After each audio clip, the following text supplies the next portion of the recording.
and forth. I've had a lot of questions, and so it's been a good process so far. I'm glad to hear it, but don't say it too much out loud in public because he gets a really big head. But I do appreciate it. Thank you so much. Raymundo, you mean that big gray beard of James didn't scare you away? I know. I think I might dye it just all of a sudden, just dark. I don't know. Good morning, Mark. Thank you for joining us today. We'll get started in just a few minutes. Raymundo, when James started working here, he had no gray in that beard. No, and I was clean shaven for just every day. I was shaving and just I look like a baby. Guys, we'll get started in one more minute. Give an opportunity. We got some people from overseas also that will be joining us. They might be a little bit later, but we'll just give it just a few more seconds, about 30 seconds. We'll get started to make sure everybody is able to be, for us to start on time.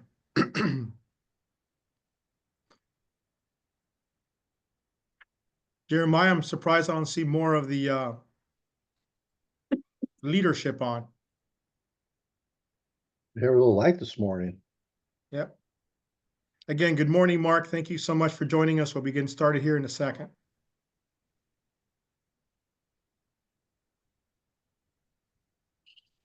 Good morning, Erica. Hello. Hi, how are you? Glad you could join us today. We'll get started here in a few minutes. Of course. Happy New Year. Happy New Year to you. I love your smile. Oh, thanks. I appreciate that.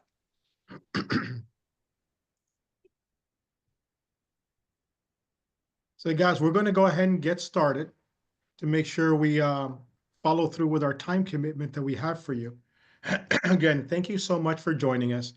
For those that I haven't met yet, which I think I've met almost everyone, I'm Orlando Padrillo, the Vice President of Franchise Development, and I'll be your host today for most of the agenda. But really, what I want to talk about as I welcome you on board and thank you for being here is, today is really about us showing you information, but it's about you. It's wanting to make sure that you're receiving all the information that you need for the choices that you're making for your family, for yourself, for the future as an entrepreneur that you are wanting to move forward. In today's, excuse me, in today's meeting, you're going to meet all those people that really are the leads of the different departments to help make you successful, to show you the way, to guide you.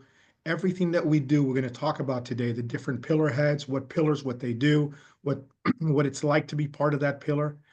We're going to begin really with meeting the man that really put it all together and created Property Management Inc., PMI, which is Steve Hart. So he'll give you his executive leadership welcome.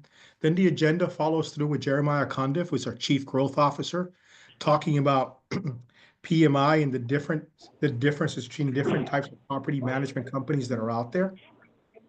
After that, we're going to get into really some of the highlights of the reasons that you came to join us today. And that has to do with the operational support and specific growth of those pillars.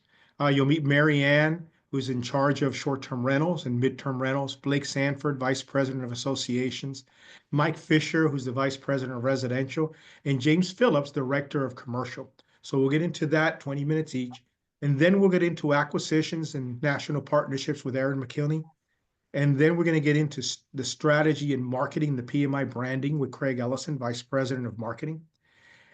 And then in the home stretch, you're going to get to hear from Jeremiah again, but it's really one of my favorite segments because you're going to hear from the coaches and you're going to hear from the support that you'll receive that all of you are saying, well, how does the coaching work? How do they help us be successful? How often are they with us? You're going to hear all of that from them during that period. And then really we'll wrap it up in case there are any questions and make sure you're set up for next steps. A couple of things, housekeeping, that I want to make very clear is, as I said before, this is about you, so it's interactive. So we're going to ask you if you're able to please, at the beginning here, so Steve and the other leadership team can see you, go ahead and open up your camera if you're able to. And let us see you and say hello so you can see us. Also, unmute yourself at any time you want to ask questions or put it in the chat section. And if you need to learn more about the chat section, just raise your hand and I'd be happy to walk you through that. But this is about you. This is about how we open doors to a better life, which I know Steve will cover a little bit on that in our core values. But I know you've all heard about that in your presentations. So with that, I want to introduce Steve Hart. Steve is the visionary who started Property Management Inc. and is still our CEO. Like I've told you all before, this is something that's still, even though we're a large company, still run it as a small mom and pop in the aspect of what we care, who we are, and how we're invested in your growth. So with that, Steve Hart. Wow, Orlando, that was a very kind introduction. Thank you very much for that. And thanks for putting together this virtual discovery day today. You know, we love doing these discovery days.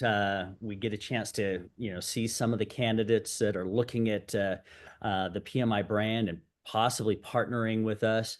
The only thing I don't love about it is I wish we could meet in person. I wish you guys could be here in Lehi, Utah, which is where our corporate office is, and looking out our windows over the valley. We've got a beautiful office space, and be able to meet these people that are going to present to you today in person, because I can tell you that is what makes PMI, is the people that are behind the brand. And that's above anything else that you see today. I hope you're able to take that in and see who is really operating these pillars, what makes these departments, like our marketing department and our acquisitions department and all these different things we've created, what it is. And I can tell you it's the people behind the brand. And that's my job as the CEO, is to put together the team that can really lead the success and lead to franchisees' success. And I'm super proud of what we've built as a brand, not just in our systems, obviously, but it's in the people too. And that's what today's about. Thank you all for carving time out of your schedule. I know this agenda that Orlando's put together is 3-4 hours. I know that's a big chunk of your time, but I'm telling you, this is a big investment. Your future is a big investment for you, and I hope you're able to block out, the kids or the job, where you can really focus in on this discovery day today, because we're going to share things with you that could be life-changing for you, your family, your posterity, and what we've developed. We're excited about what we've developed, to the point where we're looking for a few entrepreneurs that carry the same values and have that same vision that we do, of opening doors to a better life. And that's what we're looking for today in this group of you. I'd love to take just a few minutes and have you guys turn on your cameras. Like Orlando said, we want this to be interactive today. It's not just about me and our team presenting. We want you guys to be able to unmute, maybe chat in the chat box, any question that you have. But I'd love if you guys just would, share for a minute, just your name and where you're calling in from. I'm going to start on my screen, which is the top right corner. Raymundo, where are you? Unmute and tell us where you're dialing in from today. Hi, Steve. How are you? And thank you for such a great welcome. I'm calling you from El Paso, Texas, which is in the extreme west tip of the state, bordering with New Mexico on the west and Mexico on the south. Interesting city, good potential of growth. We've been doing some analysis with James, and the potential looks good. And I'm very excited to discover all the things you have to offer. Raymundo, welcome to the call. We have one franchisee in El Paso that's been with us for several years, I think 9 or 10 years possibly, but there's plenty of room for more down there. That franchisee is very successful. And so we'd love to, look at the opportunities of opening another location with you down there. So welcome to the call. Next up, I've got Erica Gray. Erica, welcome to the call. Hi, my name is Erica Gray. I'm calling from Arlington, Virginia, right outside of Washington, D.C., and where the Pentagon is. I love Arlington. Maybe one of the most expensive places to rent in our country. It is. That We were makes, voted #1. yeah, yeah, that makes it one of the most profitable areas for property management in our country. So welcome to the call, Erica. Juan and Cisco, welcome. Hi, everyone, and thanks for setting this up. I'm calling in from New York City, Love it. Hey, what part of New York? in Manhattan. Wow, talk about high rents. Yeah. Great place for property management, Yeah. right? Not to invade on Erica's area, but that's Manhattan's also one of the most profitable locations for property management. Welcome to the call, Mike or Thank you. Mark, you unmute yourself and just tell us where you're calling in from. Oh, there you are. Oh, Mark, I still can't hear you. I don't know if your mic is muted or something.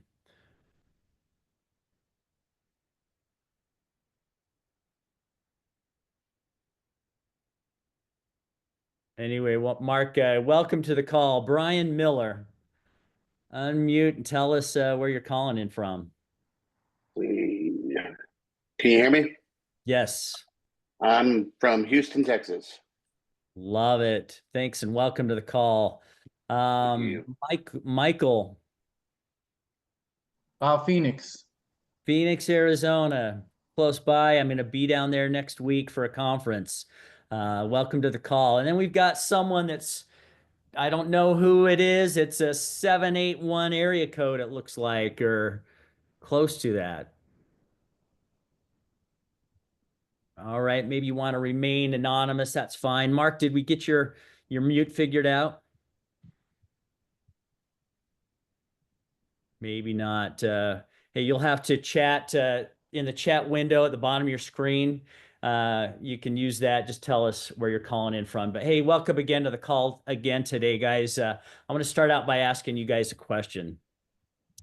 And you're going to need to unmute or use your chat for this. I want you to name a national sandwich brand. Doesn't matter which of these states, Manhattan, Houston, Phoenix, Arlington, doesn't matter where you're at. Where can I find a sandwich brand that I can Jimmy find? John's. Jimmy John's. Yep, Brian, you're right. Any others that come to mind? Subway. Mark's typing in the chat. Thanks for using the chat, Mark. Subway's a big one. Doesn't matter what state I'm in. I could probably find a Subway. I could probably find a Jimmy John's. I bet you guys could name a dozen national sandwich brands right now. Yep, Jersey Mike's, just to name a few. How about this question? I want you to name a national real estate brand.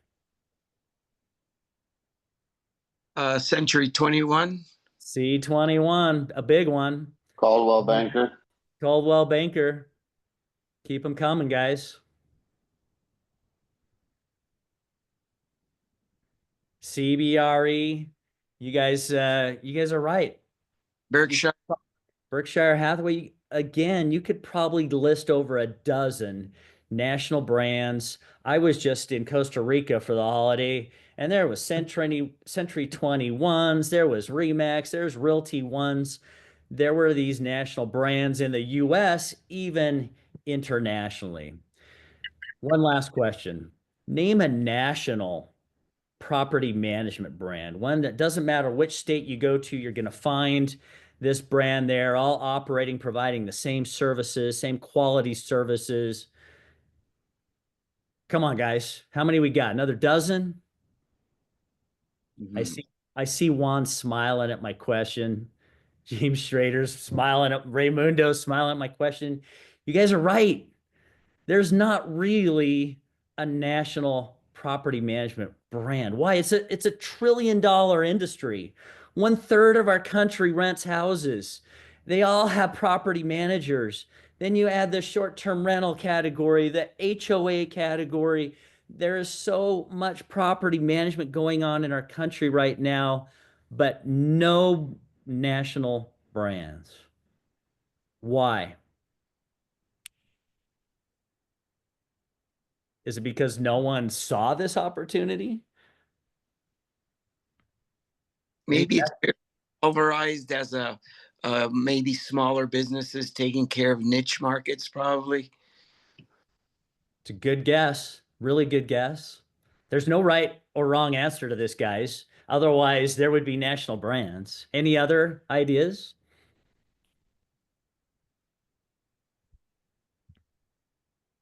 Well, 17 years ago, a good friend of mine named Christopher Layton came to me at a time in 2008 when I had just lost my real estate development business to the crash of the economy. And I was looking for, what am I going to do? How am I going to put food on the table for my young family? I had 4 young sons at the time. And I didn't know what to do. And Chris came to me and said, Steve, there are no national brands. There's no real property management solutions out there for people that are entrepreneurs that want to be able to plug into a system where they don't have to build it on their own, that it's proven to work. All they need to do is plug in, just like these sandwich brands, just like these national real estate brands. He said, let's do it. And I was desperate at the time for something that I could dive into. And I saw that same vision of, we could be a national property management brand. And maybe I was dumb at the time. Looking back, I think, man, I don't know what I was thinking. But I told Chris, look, you put in the money, I'll build the business. As a young entrepreneur, having never done property management before, I plugged into Chris's existing property management brand that he had, a property management company in Las Vegas at the time. And we took that model and we started PMI. We had a big vision. We wanted to be the world's largest premier property management brand. And that is our vision today. 17 years later, is to become the world's premier property management brand. Clearly, we haven't hit our vision yet. Otherwise, you guys would have answered my question that I asked of, oh yeah, PMI is a national brand. We've got 450 plus franchise locations out in almost every one of the 50 states. But guys, even after 17 years and 450 entrepreneurs like yourself building on this vision, we're not there yet. We've got work to do. That's one of the reasons why we're on this call with you. We're looking for a couple entrepreneurs that share this same vision, that want something more for their families, that want to plug into something bigger than themselves and not have to recreate what we've spent 17 years developing. It's been a lot of work. It's taken us a lot longer than we anticipated. Building these systems is tough. Property management isn't like what it used to be 20, 30 years ago, where a property manager just went and collected a rent check. Nowadays, there's so much technology involved. There's ways to automate all these processes that make property management hard. In fact, one of the reasons why property management as an industry hasn't really grown up and got any big national brands is because of what we're talking about right now.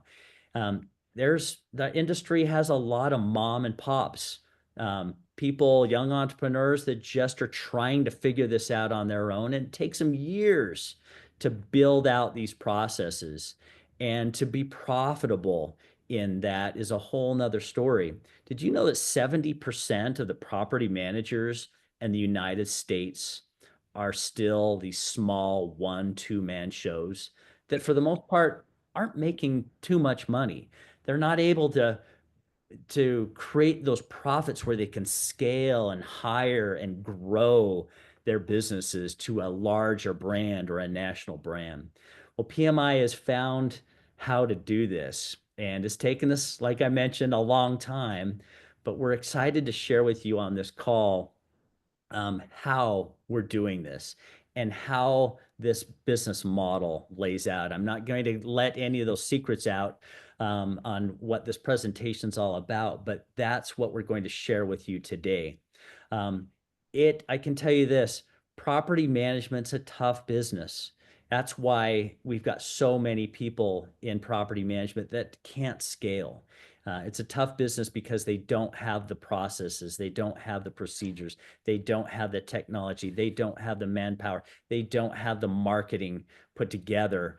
And with this brand, what we've created is an opportunity, even as a single operator, you can plug in to these tools and immediately be able to grow and scale your business at a much quicker rate than doing it on your own.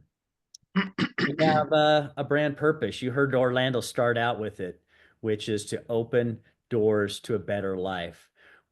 Our mission is to open these doors for our owners, the tenants, the franchise owners that we work with.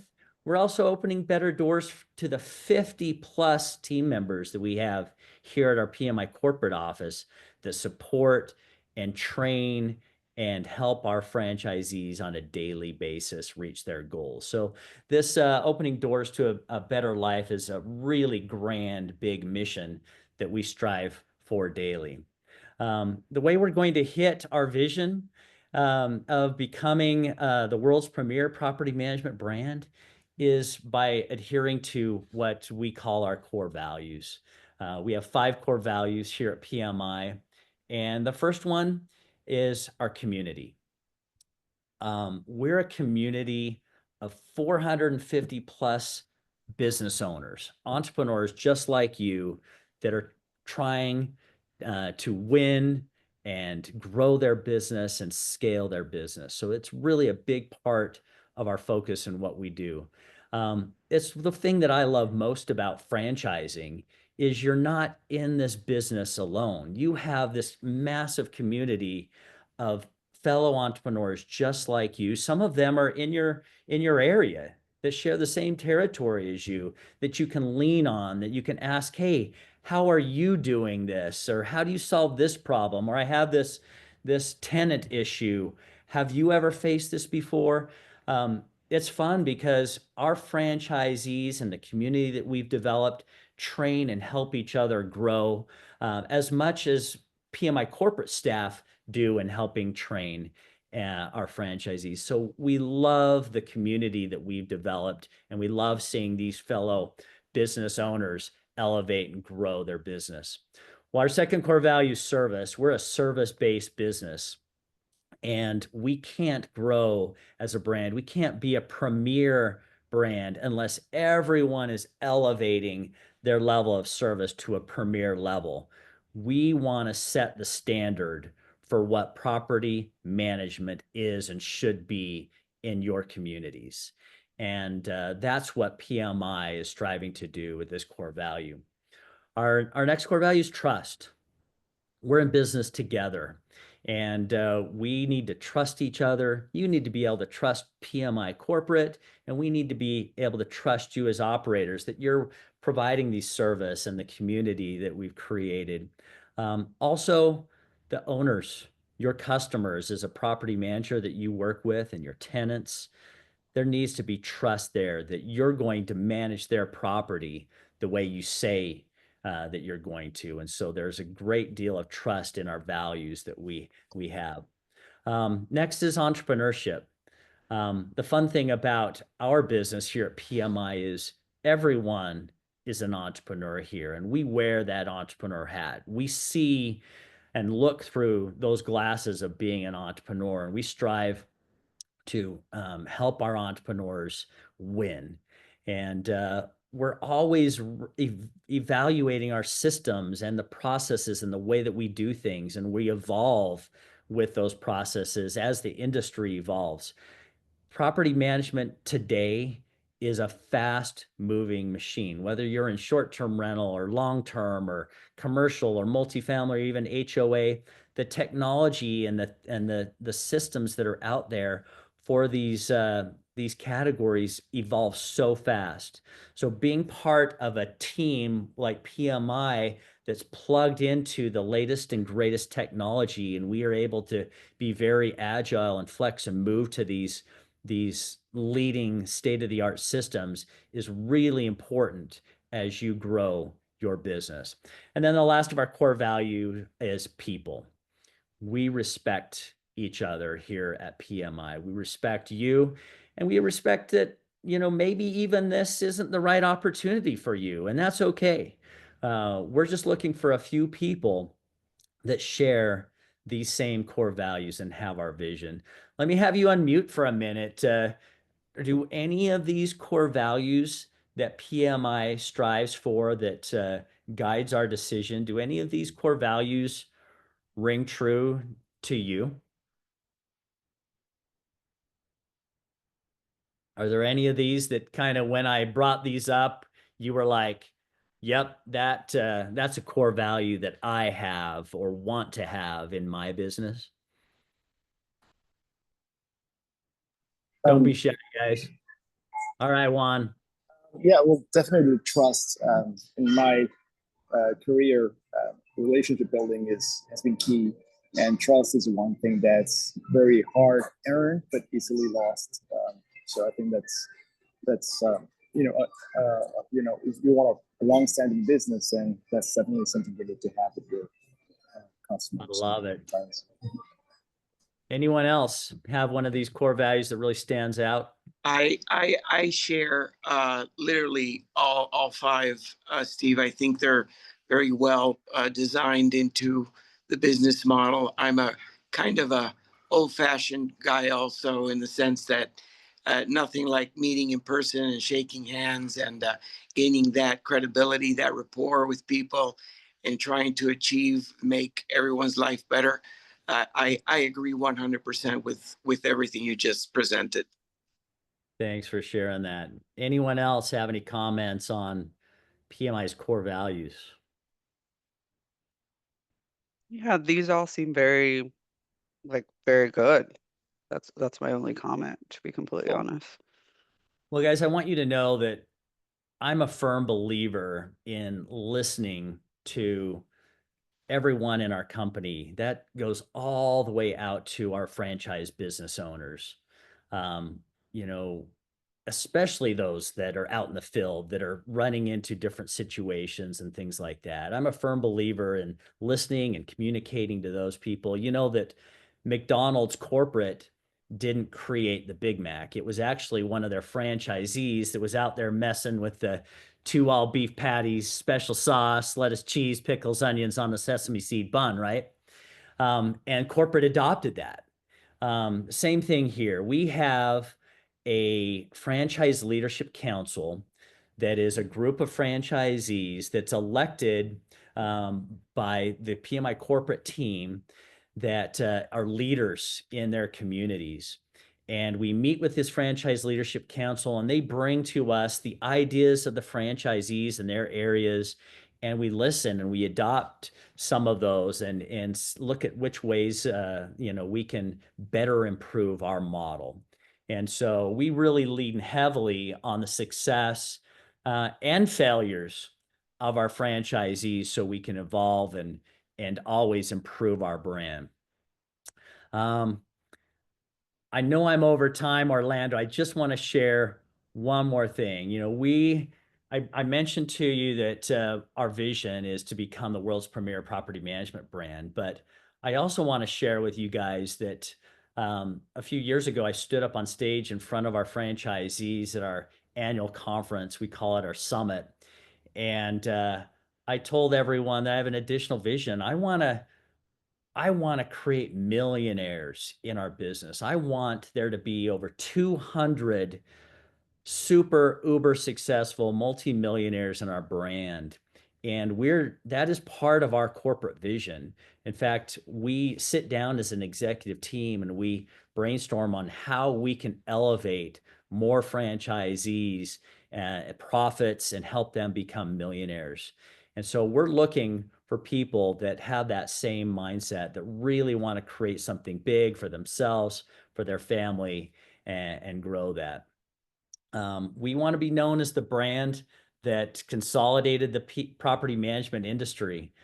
We want to be that national brand that no matter what town, no matter what state, city you're at in not just the United States, but all over the world, you think of that brand that you're seeing right on your screen right now. You think of PMI, and we're on our way to doing that because of these, the vision, the mission, and the core values that we all share. Thanks again, guys, for being part of this call. You've got an amazing Chief Growth Officer coming up next. It's going to talk to you about how our property managers are elevating their vision and their mission as well. So, Orlando, I'll pass it back to you.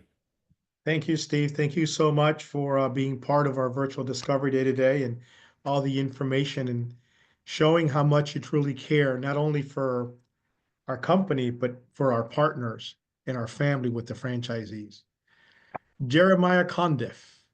I think Steve did a great job of introducing you already as Chief Growth Officer, so take it away. I love that intro. And let me tell Yeah. you, I've been on, I don't know how many virtual discovery calls, but I always love when Steve shares our vision, our mission, our values. It resonates deeply with me. And personally, just thank you, each of you, for attending this virtual discovery day. I'm excited just to spend about 20 minutes with you this morning to kind of kick off or lay the foundation, if you will, some of the things you're going to learn throughout the day. I want to just thank Jeremiah, I'm sorry to interrupt real quickly. I Yeah. don't know because I had to get on the call. Did you guys answer Erica's question, regulation and fragmentation? She was responding to a question Steve had asked Okay, about excellent. Okay. yeah, it's about why there isn't a single national brand. And Erica, you kind of nailed the fragmentation comment and regulation comment. I'll touch on that here in a minute. But hey, I just want to do a quick intro. I've been with PMI I'm going on my 11th year. And so I've seen the brand grow from at the time I joined the franchise in my role 11 years ago. We had, I think, 17 franchise owners in the entire system. And so to be at 450-ish franchise owners, it's just been an incredible journey.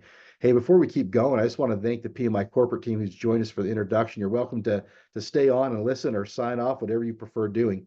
But I have the privilege now of working directly with the leaders of what we call our growth team, our growth department. And you're going to have an opportunity to hear from each of these individuals throughout the day today. So I'm not going to do an intro of my entire team. But I like to say I tap dance into work every day because of the team I have the privilege to work with, not just this direct team, but the broader internal PMI team that I get to rub shoulders with day in and day out as we seek to deliver on our vision, our mission, and our values. So Steve touched on this mission that we open doors to a better life. And one of the ways we realize this vision is by creating successful entrepreneurs. And so I would love for maybe just one or two of you to unmute and just share with the group here what's attracting you to entrepreneurship. And I'm not asking you to share what's attracting you to PMI necessarily, but what's attracting you just to be an entrepreneur? Or if you've been an entrepreneur, what do you love about entrepreneurship? Would one or two of you be willing to unmute and just share what's attracting you? Sure. Sure.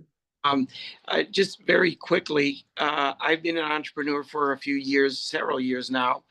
What I like about being an entrepreneur is the flexibility that the challenge of being an entrepreneur offers, and finally being independent, doing things basically for a common good, and making our lives better for not only for me, but for all the people around us, family, and so on and so forth.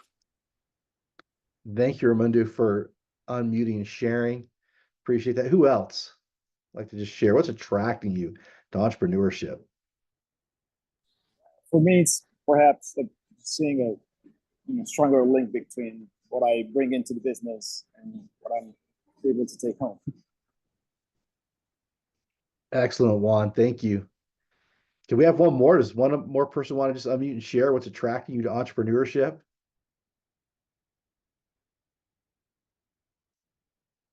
And if not, that's okay. As I ask this question to groups each month when we hold these virtual discovery days, some of the responses I get similar to the responses that you guys shared. I want to remove the glass ceiling, on my income. I want to create something of value, a legacy asset for my family. We hear that often. I want to be rewarded for my direct efforts for what I'm building. I want to build something for me and not necessarily something for someone else. I mean, those are similar comments, the flexibility of time. And so as we look at the journey we take franchise owners on, we really want to help you achieve the vision that you have for yourself when it comes to business ownership. And I'm going to dive into this a little deeper with the business coach, our director of business coaching, Edward Chambers, this afternoon. So I don't want to jump too far ahead. But I just wanted to kind of sit on this for a minute, that one of the ways we realize our vision is by helping you become a successful entrepreneur within the property management industry. And Steve touched on the property management industry for a few minutes, but I want to ask a quick trivia question to this group. And so if you'll pull up your chat, I'd love for you to put an answer in here to the chat, to this question in the chat.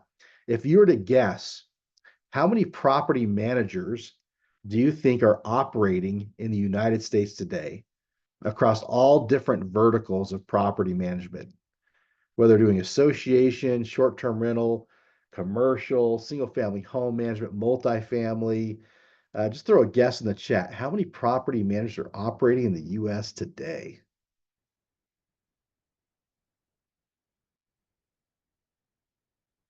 We have some answers coming in here. Let's see here. I'm not seeing responses yet. You guys drop a guess in. Okay, we got one response coming in. Juan, thank you. Let's get some more coming in. Just drop a guess in. Erica, thanks for the guess. Good. It's always fun to see the different ranges that come in on this number. 100K, 100,000. So the last data point that I've seen on this is there's approximately 300,000 property management companies operating in the United States today. So when you think about that, that 300,000 property managers, it's a really interesting number, because you can take these 300,000 property managers and categorize them into one of three different types of property managers. The first is what we refer to as a solo property manager. I want you to look at the attributes or the characteristics of a solo property manager. The solo property manager answers their own phone. They're handling pretty much all the administration or property management functions within their property management business. They have very limited, if any, branding. They rely primarily on referrals or word of mouth advertising. They typically have very limited revenue streams, about 3 to 5, and they have very limited systems. In fact, the solo property manager is the system in the business, meaning they have all the knowledge and the know-how of how to run and operate and manage their portfolio primarily in their head. It's like they know how to do it, and they might be able to share that with a team member if they bring on like an assistant or something along those lines. And the sole property manager typically has built a business or a portfolio that allows them to earn a basic living from the business. Basically, they've created a job for themselves as a solo property manager. Now, when you look at these 300,000 property managers, on the other end of the market or the spectrum, we have what we refer to as a strategic property manager. I want you to look at what the attributes of a strategic property manager are. The strategic property manager, the owner, they understand they have a different role in their business compared to the solo property manager. The strategic property manager, they don't answer their own phone. In fact, the strategic property manager typically doesn't even manage or handle the management functions of the properties inside their business. They've built a high-performing team that's actually doing the property management. They have the strategic property manager has consistent branding, 6 to 8 effective lead gen programs that are bringing qualified leads into the business. They have a robust revenue model with 15 plus revenue streams, integrated business systems. And the strategic property manager has built a portfolio that's generating enough revenue to not only support the operating overhead of the business, but that portfolio is generating a nice financial benefit to that business owner. so that the business has significant resale value at some point in the future. Now, something interesting happens in this industry. A lot of property managers, they hang up that shingle and they start off as a solo property manager, and many of them either stay as a solo property manager or they get stuck in transition. They can't quite make that leap over to this category that we've defined as a strategic property manager. So it's really interesting because there's specific reasons why these small business owners, and I think Steve used the percentage, 70% of franchisees, excuse me, not franchisees, property managers out there in the industry are these small mom and pop shop kind of operators. I'd say probably 85% fit into this solo and stuck in transition categories out there in the property management industry. And this is the reason why, and this is a key takeaway that I want you to write down. There's a difference between managing properties and building a business that manages properties. In other words, the skill set to be a property manager, a solo property manager, is a different skill set than an entrepreneur that builds a high-performing team and builds a property management business. And so when you look at PMI and our approach to this industry, we don't just teach our franchise owners how to go out and be property managers and the technical skills of property management, but more importantly, we teach them the skill set necessary to grow, develop, and build a business that is in the property management industry. Those skill sets are two completely different skill sets. Okay, so when Steve talks about this 5-year target we have of creating 200 business owners that have a business with a minimum valuation of $1 million, that's what's driving our thinking as a team internally here at PMI, is how do we help develop entrepreneurs so they're true business owners, not just solo property managers out there in their local markets. Okay, so hopefully that lays a little bit of foundation. In fact, we are so committed to this that the entire journey that we take you on as a franchise owner is designed to help you progress through different stages of development and growth as an entrepreneur, as a business owner. So we categorize our franchise owners into what we refer to as thresholds. So you'll see 3 different thresholds here. There's revenue bands on these thresholds. So we have the startup threshold. These are franchise owners with 0 to 10,000 in monthly revenue. Then the growth threshold. This is where property managers typically get stuck in transition, is between $10,000 to $40,000 in monthly revenue. And if you really have a vision to build a business with a minimum resale value of $1 million, then you need to be up in what we refer to as the strategic threshold with $40,000 to $83,000 in monthly revenue. So as you're sitting there looking at this opportunity, I would be asking myself, okay, I see what happens in this industry. It's a very fragmented, disorganized industry with 300,000 property managers. 85% of them are small mom and pop shop operators. How is the PMI system going to help me come into this franchise in this startup threshold with 0 revenue, help develop me as a business owner, give me the structure and the systems to move me into that growth mode, prevent me from getting stuck in transition, and ultimately help me arrive into this position of owning and operating a strategic property management company. So I wanted to share with you the economic drivers. Okay, this what we refer to as the 7 portfolio multipliers that our business system is built around, that drive a property management business, okay, and really helps it fire in all cylinders. So in other words, if you're looking at getting into this industry, you want to make sure that your business system optimizes these 7 areas in order for you to accelerate your growth from startup to the growth stage, not get stuck in transition, ultimately build a strategic property management company. So let me just walk you through these 7 portfolio multipliers, give you a little insight into them. We dive into them a lot deeper, of course, when you come to workshop, and we deliver to you business systems that help optimize these economic drivers. Okay, so the first driver, of course, is lead generation activity.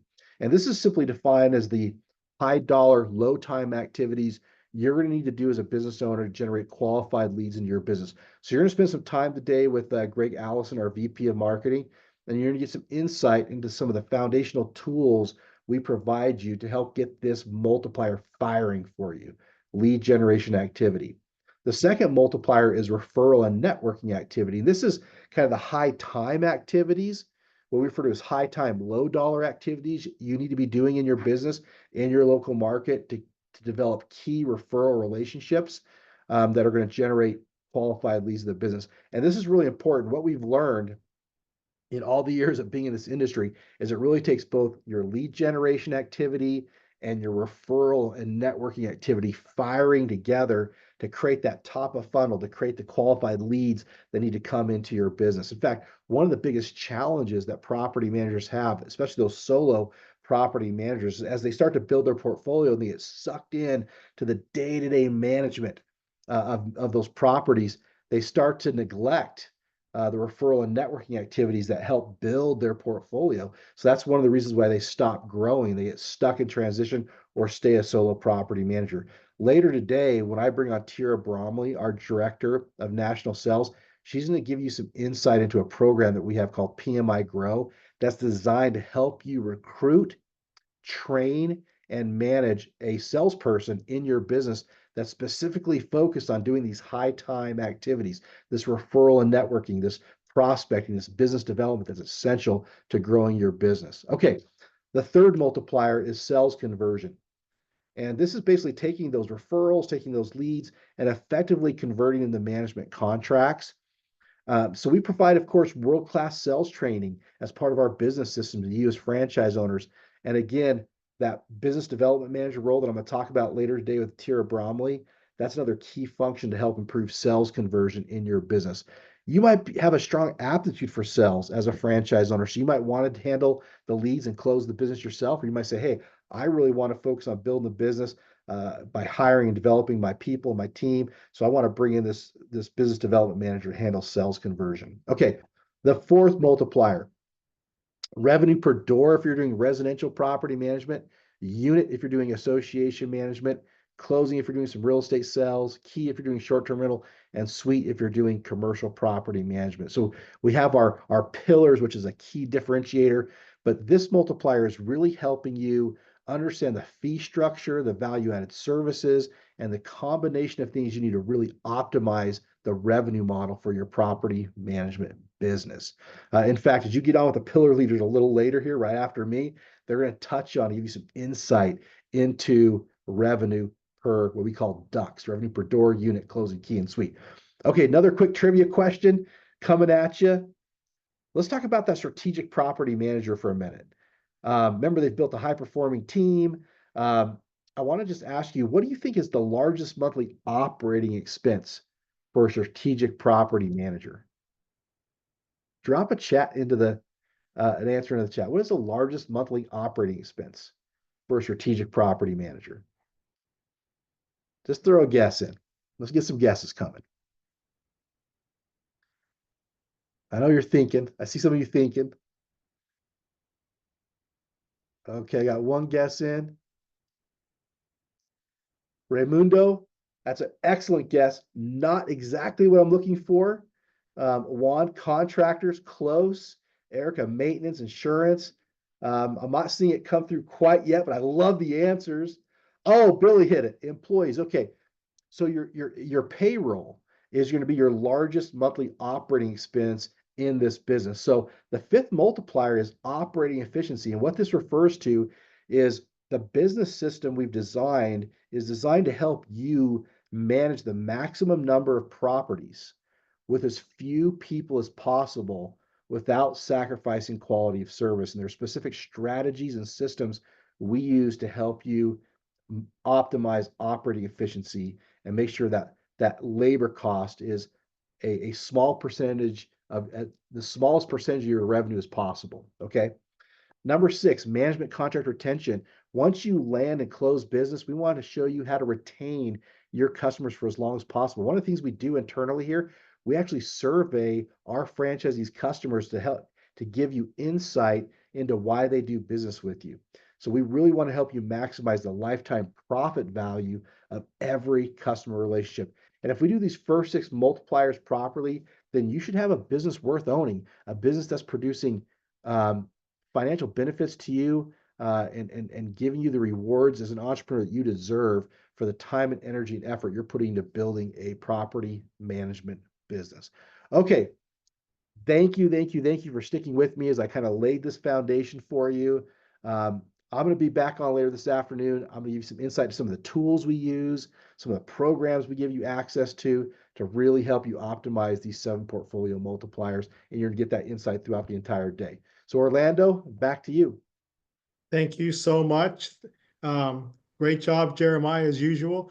Guys, if you have any questions, put them in the chat room, and like Jeremiah will answer them throughout the call when he's able to, or when he comes back later on with Edward and with Tara.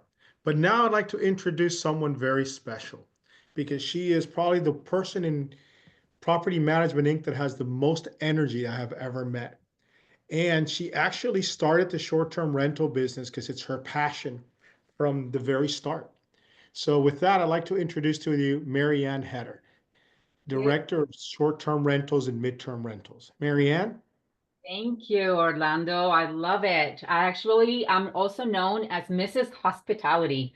So I wish I could bring you guys all a cup of your favorite drink and get you guys all comfy and ready to sit back for a few minutes with me and enjoy and hopefully answer some of your questions that you may have regarding short-term rental and the opportunities that there are, not just in the short-term rental industry, but also the midterm rental industry.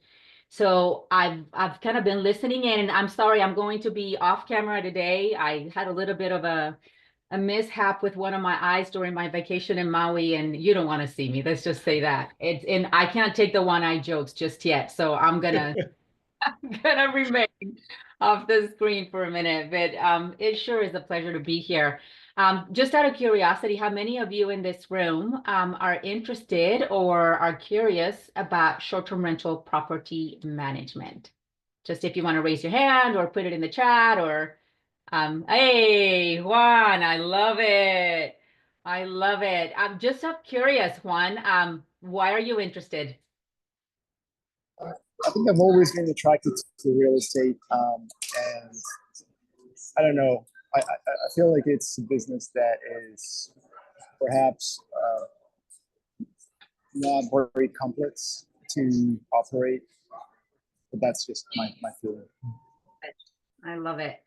All right. The cool thing about short-term rental property management is that really it's a very, it's a unique industry. It's a hospitality industry. It's not just managing real estate assets for others, but it's actually doing it through hospitality.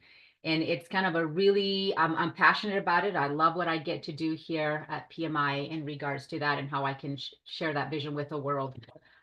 This is where I grew up. I don't know how many of you have ever been to Puerto Rico, but this is where I grew up, in the island of Puerto Rico. And this 5-star hotel is where my father was the engineer of this hotel. And I grew up breathing, smelling, tasting, experiencing hospitality at its finest. And that is really the base of what we do here in the short-term rental industry. Is we create homes and experiences away from home for individuals that are traveling for many reasons.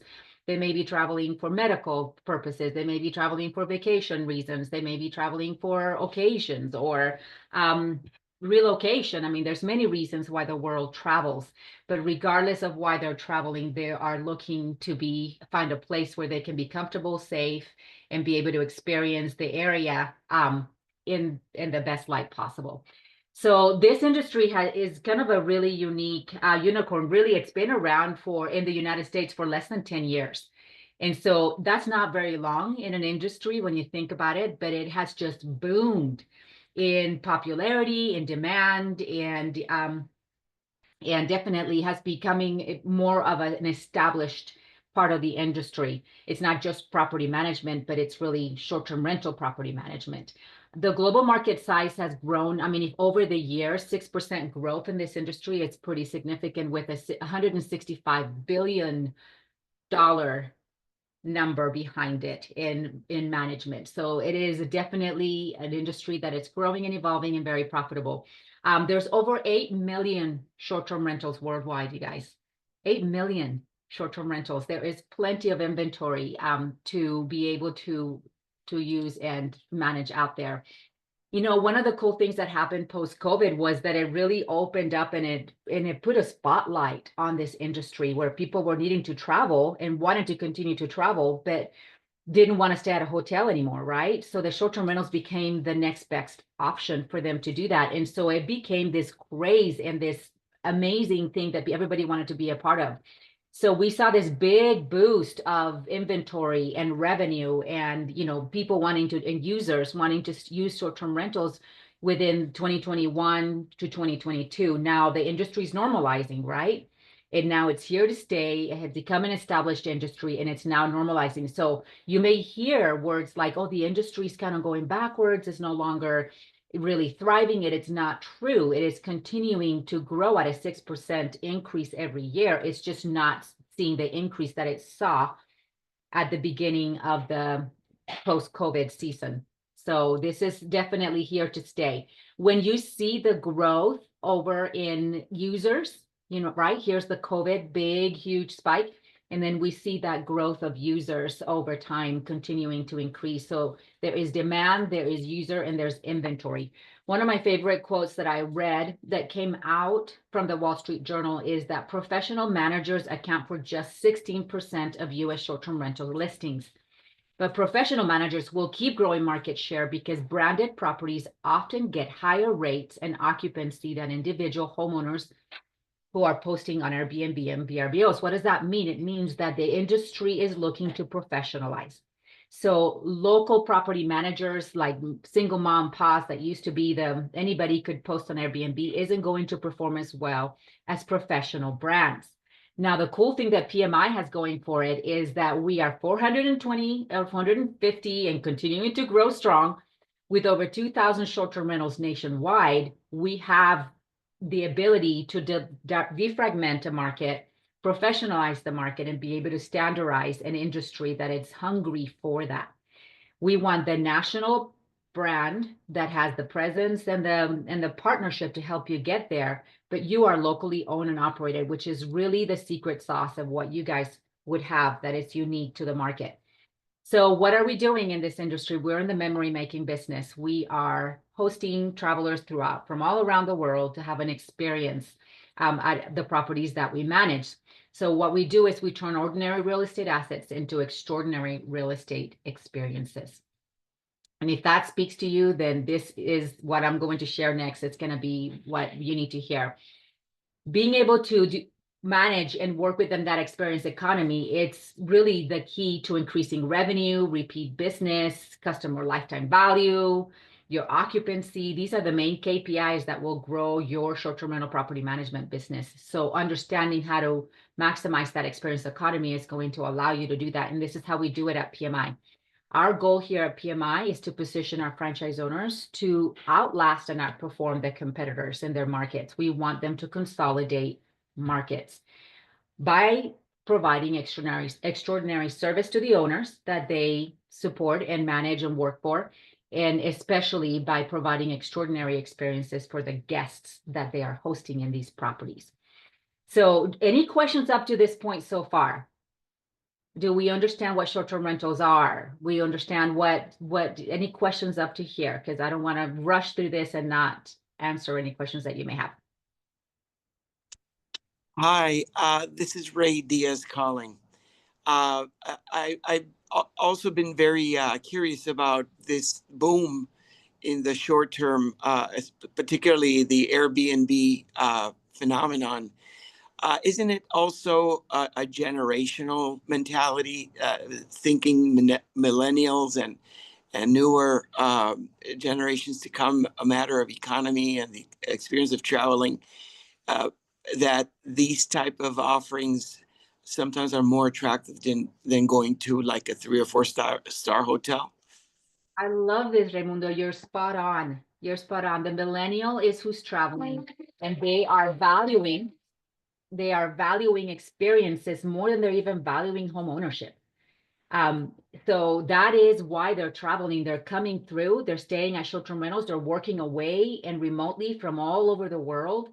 and they are staying at short-term rentals for either a short period of time or even an extended stay for longer periods of time. They're not even staying at the homes that they own. They are traveling the world and working from anywhere in the world while they're staying at short-term rentals. So absolutely, this is the new trend way to travel, because not only is it the millennial who's traveling, but because you can travel in a more cost-effective way with the economy in packs versus traveling by yourself, right? When you stay at a short-term rental, you can travel with grandma and grandpa and your cousins or co-workers, or, you know, you can travel with more people in a more cost-effective way and experience as a hyper-local traveler the locations versus staying at a hotel.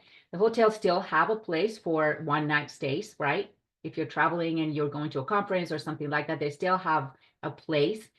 But definitely short-term rentals have toppled the hotel industry when it comes to extended stays, especially with the millennial travelers. So you're spot on. You're spot on. All right.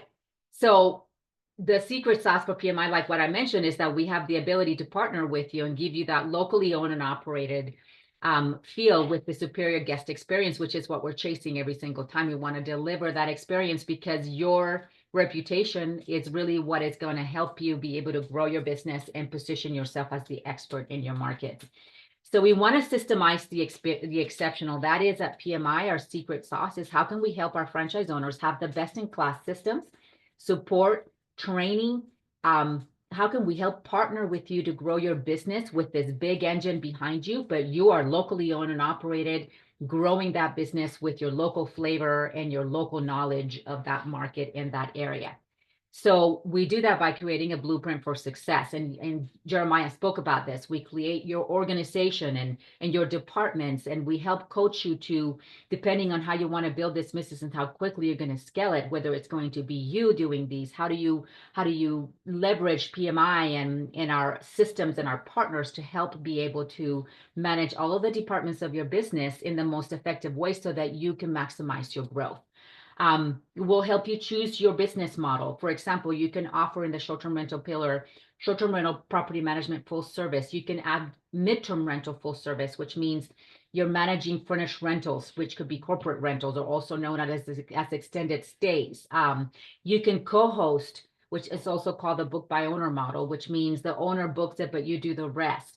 You can offer home watch services, which means you go out and you check on the properties for owners that are not present in the area or travel once in a while to that home. So these are just multiple business models that you can have within just the short-term rental property management side of the business.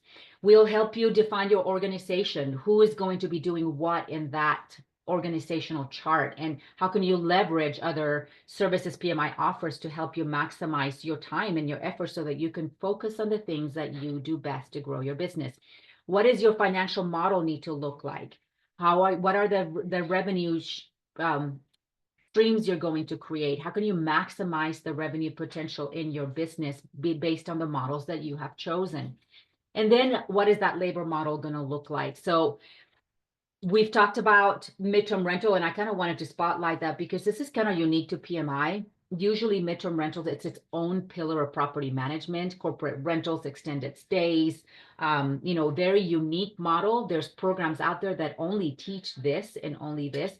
Because you're a part of the PMI brand, we actually released this last year and actually offer this as one of the services that you can offer, which sets you apart from your competitors in your market. Most short-term rental property managers do not offer midterm rental management, based mostly because it requires very unique technology and training for you to do that. So it's difficult for them to diversify their business models to be able to incorporate midterm rental, but we can, and this is kind of something that is very unique to our brand. So our goal is to help you create adaptable and scalable systems with SOP workflow automations, with efficient team members working each of their specific roles within your company so that you can grow. Let me tell you, this industry runs on technology. It is all through automation, not all of it, but the majority can be automated. And because of that, your systems have to be very well dialed in, you guys. The way they communicate and integrate with each other, the way that they work and integrate and pull the data between one system to another is going to be key to your success. We have an entire team who's dedicated in building out these systems for you and helping you incorporate them into your business. There's a lot you're going to have to learn. We realize that. We have an entire team here behind you to be able to help you learn how to use your business development systems, from your CRM to your property management system to your systems that run that property to your accounting systems. All of it has already been set up. So all you have to do is plug in, and we'll coach you and train you to how to implement this into your business. We have an operational manual that has been simplified. We want to be able to bring you to that manual. This is the manual for success. We know what works. We know what things you need to do to be able to succeed in short-term rental property management. With over 120 franchise owners in the short-term rental, we know what works. So it's kind of really cool to be able to create a manual that continues to update based on what works, especially in your markets. We also have this manual simplified into daily workflows. So I don't know what to do today. I'm a brand new franchise owner. What am I supposed to be doing to business development? What am I supposed to be doing to manage my short-term rentals? Well, we have workflows. Start here, do this, check on this, make sure that you check on this, all the things that you need to know, so to make sure that you are following the process as you're learning a brand new system. Besides that, because you're going to be learning a lot about this industry, we have an entire team behind you, from the franchise onboarding team to the implementations team that helps you implement the systems and the technology, to our support team in Facebook with our amazing franchise owners, to our PMI Way, our learning management systems, our live trainings, one-on-one coaching with our team. And then you will go through the phases of growth within your training, from coming to workshop, launching your business, starting your business, growing your business, and strategizing in your business. You remember Jeremiah talked about those thresholds of growth in property management. We will guide you through each of those thresholds through individual personalized training to help you achieve that goal. We have an amazing team from the implementations team. These are Airbnb specialists that I've hired to come into our team to help support our franchise owners. This is our implementations team. To our operations specialists, these are two amazing masterminds who have worked the boots on the ground systems with over hundreds of properties that they have managed themselves. They're amazing operations specialists. To an amazing STR committee team, these are masterminds within our brand who do this really, really well and help coach our franchise owners and mentor our franchise owners as well. It is really all about the hospitality industry, about creating a system that will create the experience that will provide the revenue and the success that you're looking for in the industry. So we want to redefine that. And in order to do that, it's the way we do it and the way we promise our owners that we're going to do that. But there's some things that set us apart. These are some of the things. Our listings look different. We have PMI Purify, which means the way we clean our properties, the way that you welcome your guests, our scent. It's all the senses truly coming into effect here. That is how you really, truly create that imprinting of an experience. The way we have our own coffee, the way we make our beds, the way our franchise owners are super hosts, and the way we travel. We have our own aggregate PMI travel booking site. This will help you be able to increase the occupancy in your properties and also be able to help your owners feel like you're giving them something more than other property managers would give them. So our goal is to systemize the predictable, the things that we know every guest will need, every owner will need, so that you can have the time to humanize the exceptional, which is that feeling and that side of the business that really, that side of the business that it's the soft side that creates the experience. Our listings are beautiful, the way the photographs look. This is so important when you're creating your listings, to the way we coach you to presenting the logo for PMI Purify, the way you welcome the guests through pre-arrival inspections and making sure that all the things that need to be done to deliver that experience are done on a consistent basis. The way that we welcome our guests and give them the information that they need, our smell in our partnership with Pura, our taste with our PMI coffee, and our triple sheet fully engaged beds that every traveler can trust are sure to deliver for you and for your owners that super host status that you can get from all of our OTAs. But don't forget, we've got PMI Travel. And PMI Travel, I believe, is our secret sauce. is the thing that is not just different from all the other things that we do with hospitality, but the way that you're going to help those owners increase occupancy through our national PMI travel booking site. If you want to book with us, take a shot of this screenshot and please go ahead and book with us directly through PMI Travel. And you can start saving yourself now as you travel and stay with one of our short-term rentals from all around the world. With over 2,000 of them, we expand from Costa Rica to Maui to just about anywhere in the United States. So it's an exciting time to be a part of this industry. Our goal is to help you expand in scale. We have franchise owners that have expanded into multiple locations, acquisitions, acquired businesses. I mean, they have really grown their businesses in partnership with PMI. And it's really what gets me pumped and excited. It's not just to help you grow this and turn it into something pretty awesome that you can be proud of as a business owner, but to build a business worth owning and also worth selling at some point. That's the trick, right? It's investing into your future. So I'm going to leave this here for just a quick second. And I know I have about 8 minutes left. Questions, answers, what can I answer for you guys in the next few minutes before we move on to association management?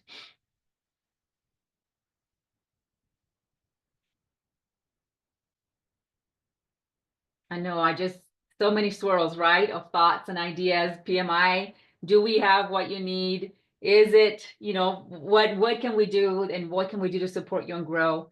Hopefully by the end of today, you will see that we can help you in your business development side of your business, that growth side, and the operations side of your business to help you operationalize that business to maximize, and also in your accounting to maximize profitability in your business. PMI is a pretty powerful brand, and I'm really proud to be a part of it. Oh, thanks, Marianne. Perhaps just for me, a quick question, perhaps a complex one though. From a regulation perspective, are you seeing perhaps a push to make your job a little more complicated or limiting in terms of the type of revenue that you can generate? Right. It depends. Where are you located, by the way? I'm in New York. Yeah, that's where I'm coming from. I know New York just made changes in some regulations. Yeah. Right? So the market is hungry for short-term rental property managers right now. It hasn't been there for a minute, and now it's allowing it, and there isn't real short-term rental property managers in that market that are going to be able to take over that influx of owners looking for that type of service. Now, remember that the regulations may be not allowed for short-term, which could be nightly up to 28, but it could be allowing it, which it does in New York, for month to month, right? So that is what you can do that in the short-term rental space. And it's just the furnished rental side. You will have to have a real estate license, and you will need to make sure that you have, that broker to execute leases if you get to that point, right? But I am very encouraged by what's happening in New York City right now, where I know short-term rental is going to boom, and there isn't any short-term rental, not as many short-term rental property managers that are going to be able to deliver the support and the service that market's going to require. But yeah, regulations I think that's why we released the midterm rental model, was because we knew that if you weren't going to be allowed to do short-term in certain markets, you would be allowed to do the midterm. And so it's a beautiful bridge between the two. Thank you. You're welcome. I'm excited for you. Any other questions? I love this. Okay, so opportunities all around, my friends. Opportunities all around. With over 8 million short-term rentals, there is opportunity and to be able to expand at this industry and consolidate markets. I'm looking for partners that want to come in, roll up their sleeves and go to work and build businesses that can thrive and grow. And if that's what you're looking for, I'm here to help you do that. So thank you for being here. I'm sorry. Thank you, Marianne. Face. Thank you so much. I know that We missed not seeing you, Marianne. I know you don't want to see my patch. It's just I'm not ready for the jokes yet. I'll let you introduce your cohort there, Mr. Blake Sanford. Yes. Hey, you guys are in for a treat. Blake Sanford is an amazing mastermind and professional. in the association management and has been in PMI even longer than I have. And just has seen this and grown that pillar to amazing, has had a banner year, an incredible growth in his team, and has an amazing team. So looking forward to have you guys work with Mr. Congeniality and very handsome as well, Blake Sanford. And I think he's on. I think I saw him. I am. Apparently I've got technical difficulties today. If you didn't hear me earlier, say, hi, Sam, that was me. All right, well, guys, good luck to you all. Thanks, Marianne. If you don't mind. Oh, there we go. We're good to go. Well, hey, good morning, everybody. My name is Blake Sanford, as Marianne introduced me already, at the PMI headquarters here, overseeing the association management pillar. And I've been overseeing it since 2016 when I first started here. That was kind of my role at PMI. And anyway, so look, I've been doing this for a long time. And one of the things that I've just recognized is that short-term management, vacation management, like what Marianne shared with you, long-term residential property management, like what you're going to hear from Michael, even commercial, multifamily, those are all pretty well understood facets of property management. Okay, different arms, different pillars, different divisions, whatever you want to call it. But the association management is always the piece that I think is the most misunderstood of property management, especially here at PMI. So really what I want to spend the next 15 minutes with you on is just like, what is the pillar? What is community management? What is it that you'd be doing? What is the service offering? And why are our franchise owners succeeding in this space?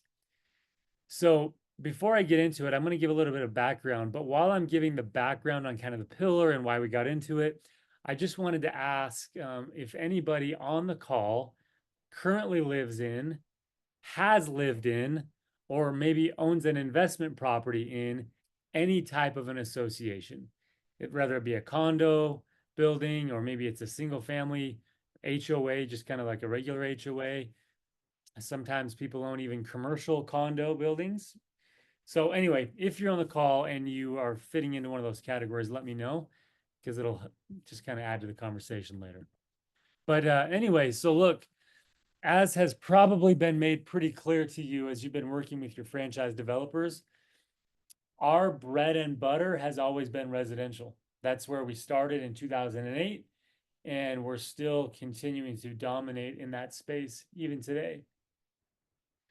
But what happened over the course of the first 5-6 years of opening our doors, we began managing residential properties inside of these different types of associations.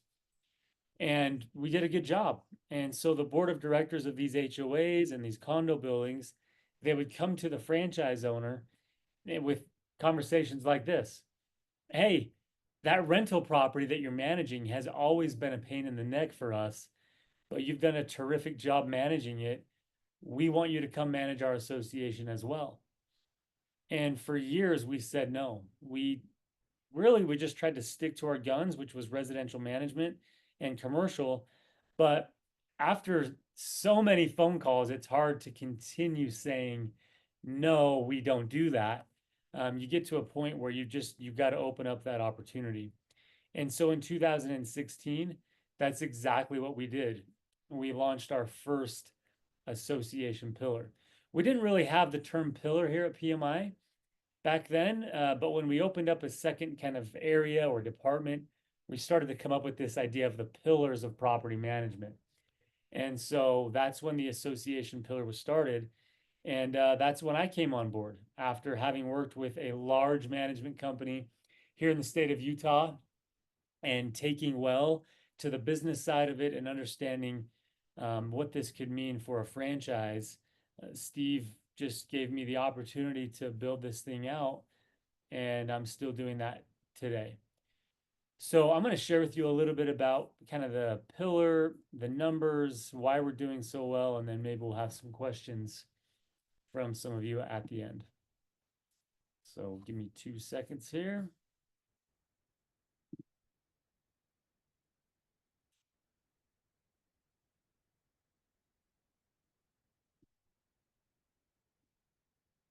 All right, can I get a confirmation from somebody, even just a little emoji that I've got the right slide showing? I've got 3 screens, and so it never... Orlando, maybe? Okay. It looks good, buddy. I was gonna say, I'm just gonna start going. Somebody will stop me if Yeah, it's it looks not good. Okay, thanks, pal. All right. So in the spring of 2016, we started with less than 500 units under management. It was just a couple small HOAs. At the end of last year, here just a few days ago, really, we closed out with 140,000 units managed at Property Management Inc. So we have come a long way. That's not a small portfolio by any means, but I also feel like this is just kind of like we've got a good baseline now. We've got good history behind us. We have great reviews. Now it's taking it from 100,000 units to 1,000,000 units. And that's my vision. I have no doubt that we're going to accomplish that. And the unique thing about it, for somebody listening in on a call like this, is that every association that we've closed was closed by a franchise who the owner of that franchise had 0 previous experience in managing community associations. So I know that one of the concerns, or maybe one of the, I don't know, maybe fear is too strong of a word, but one of the concerns is, I've never done this, I've never sold, can I actually go out there and get the business? No doubt. And I'm going to share with you a few reasons why I have complete confidence in your ability to start in this industry, even if you haven't had experience before. But anyway, that just shows you a little bit about the growth that we've seen. Now, what I want to show you is just kind of the across the board, what does it look like and how much market is there for you to go and get? In 1970, when data started to be collected on these HOAs, there were 10,000 communities. In the year 2016, there were 342,000 communities. So you're seeing a huge uptick here, right? Last year, the numbers came in at 400,000 associations with 30 million units. Some reports even show 450,000 associations. So just in your mind, you can think that there are between 400 and 450,000 associations in the United States. When you break that down, that's basically 10,000 new associations every year. So think about it, okay? The most colloquial term of community management is HOA. Like everybody knows HOA. Well, even if every management company in existence today was maxed out, there's still an additional 10,000 communities being added to the inventory on an annual basis.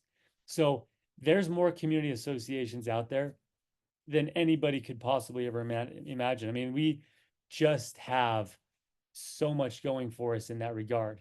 The second component to this stat is that unlike a rental property, associations can never be sold. So, hey, you've got a portfolio of, call it 150 residential properties. One of the things that can happen is that you've got some investors that decide, hey, we're going to sell the portfolio, and you could lose 10, 15 doors. Not always a bad thing, right? Because sometimes you're getting the brokerage on those and you're getting a lot of commission by doing that. And that's just the natural ebb and flow of that pillar.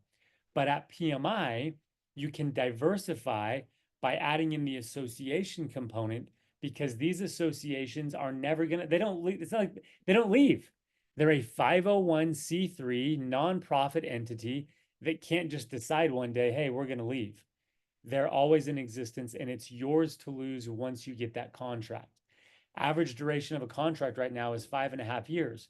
So that's average. I mean, some of these associations we are firing after the first 2 years for different reasons. But anyway, all of this to say it's very stable. Okay. All right, so why are we doing so well? Number one, lead generation. Of course, we got to know how to find these board members, how to find these associations where they're at.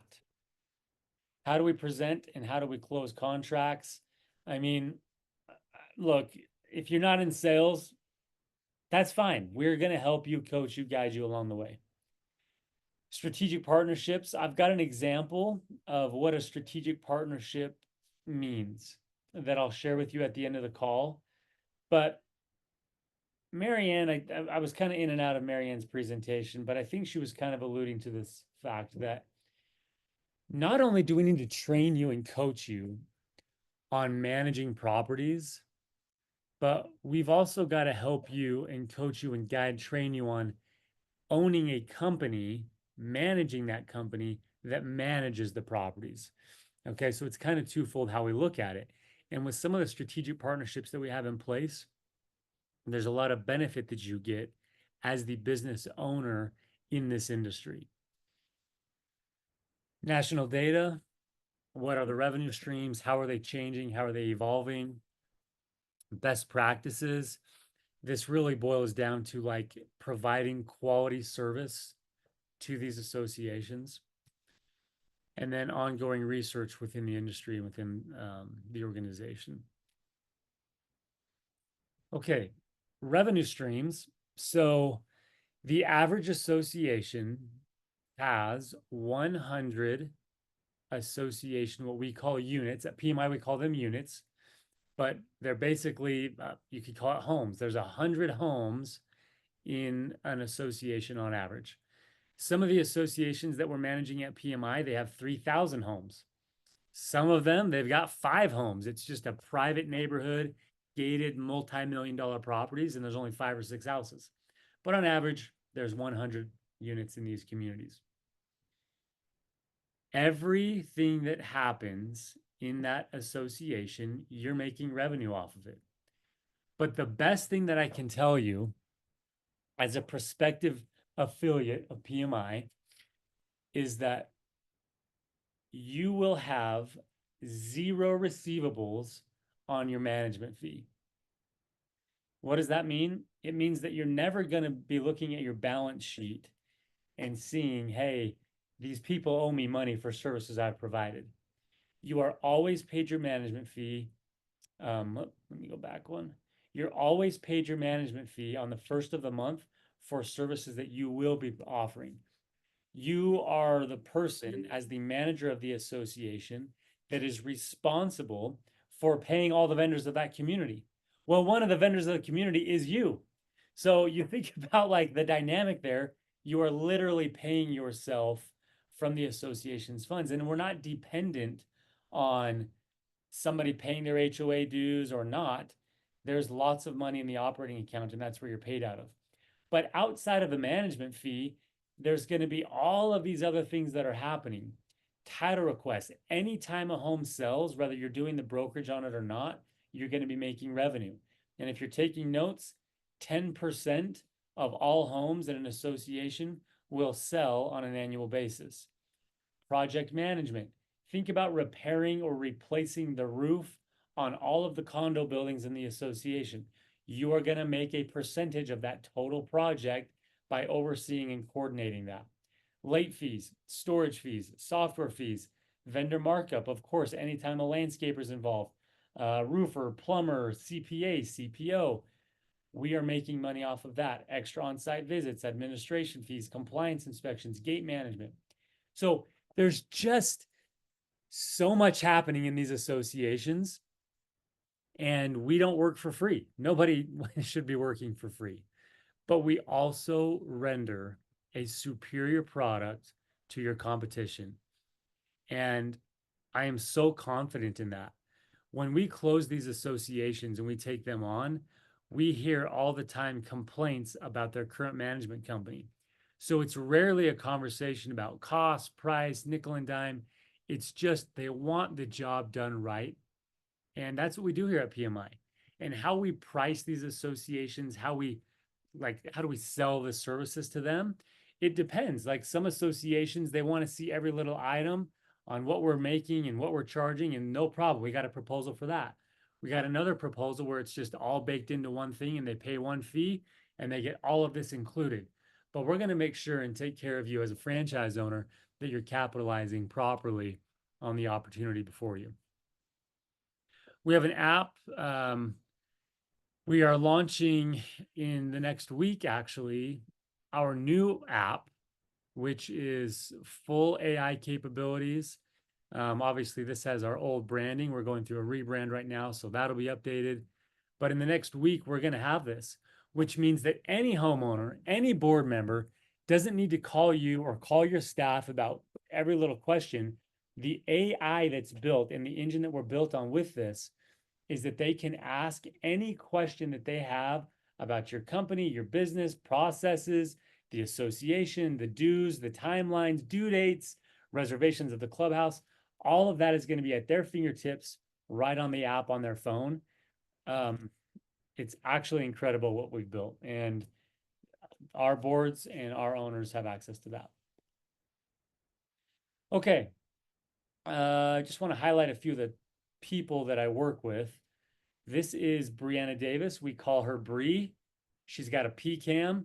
Go ahead and look that up if you want, but I'll just tell you that she is like really well qualified in community management. She's as good as it gets, and she's there to help you along the way operationally within your business. We've got, wow, you can see that I need to update this a little bit more because this is not Brianna Davis. This is Megan Manuel. She runs our books program. And so she will make sure that all of your books are reconciled and done, I's dotted, T's crossed before you provide your association with their financials. This is some of the on-site training that we do. This is a training that we did in, where was this? Dallas, Texas, I believe. So everybody that you see here is a franchise owner and or some of their staff. And we're just doing hands-on training with our systems, tools, and technology. And we do that 5-6 times a year throughout the country. Here's our association committee. We've got Christian Smith, the current franchise of the year. We've got Kent Grothy, our former franchise of the year. We have Adrian Birchler, a former rookie of the year. And we've got Kevin Fletcher, a multi-pillar operator out of New Jersey. These four help me guide and shape the pillar as we move forward. Just rock star franchise owners. Okay, and then my last point before I wrap up is that you can easily combine association management with other pillars inside the PMI brand.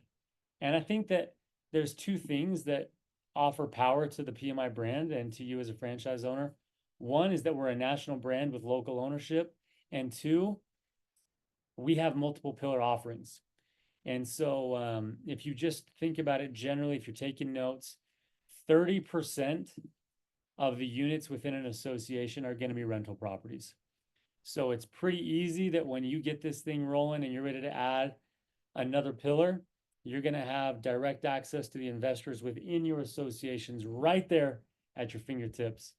Anyway, look, it's where the pillar started, and now it's just cross-pollinating these pillars and getting all pieces of the pie. So, Orlando, it looks like you're on a treadmill right now. I am. This is a 4-hour meeting. I got to get my steps in. I like that. All right. So it's one of those under the desk treadmills as my desk is put high. But thank you, Blake. I'll let you introduce the master of residential and go from there. Before that, hey, Mel, I'm glad you were able to join us. Go ahead, Blake. Yeah, no sweat. So up next, you're going to hear from our Vice President of Residential, Michael Fisher. And he's going to share with you kind of like same things I was sharing with you about the association pillar, but this is our bread and butter pillar. This is our most mature pillar, and you're going to see evidence of that here over the next 20 minutes. So Michael, take it away. Thank you so much, Blake. Blake and I, we both got our hair cut over the break, but we had different barbers, if you can't tell. Mine just makes me look even more bald, and it just makes him look like an awesome whatever. I don't know. Mine took all my facial hair off. I had like a massive beard, just like Just like Michael's, it's gone now. Yeah, I sneezed and it all came down. Thank you so much, Blake.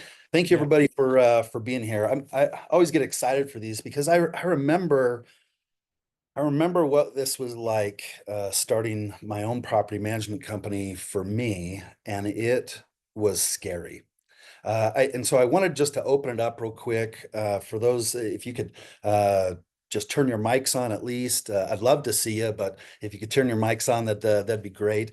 I'm just wanting to know, not necessarily with PMI, but each of you are looking into some different business ventures and wondering and selecting and choosing what that is. What are some of your greatest fears going into the researching and choosing of an opportunity you want to pursue?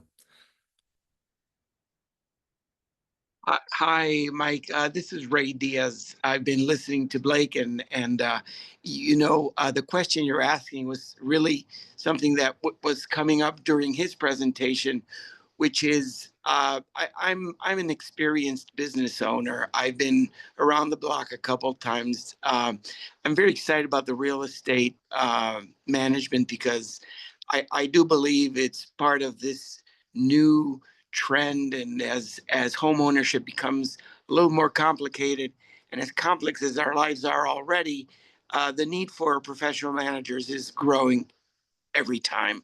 And with technology, I feel we've got all the tools.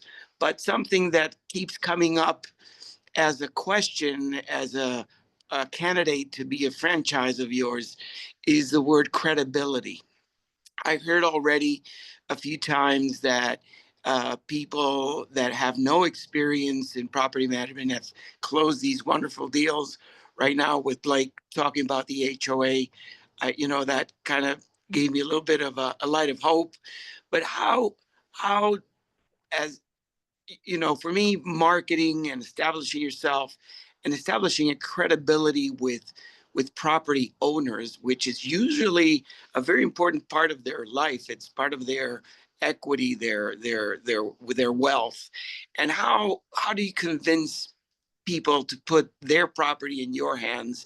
And how do you build that credibility, that rapport that will allow that contract to close with you in the short term? We're here to start making money immediately, Yeah. even though it sounds ambitious, but that's the reality. I'm glad you asked that, because that was one of my fears as well.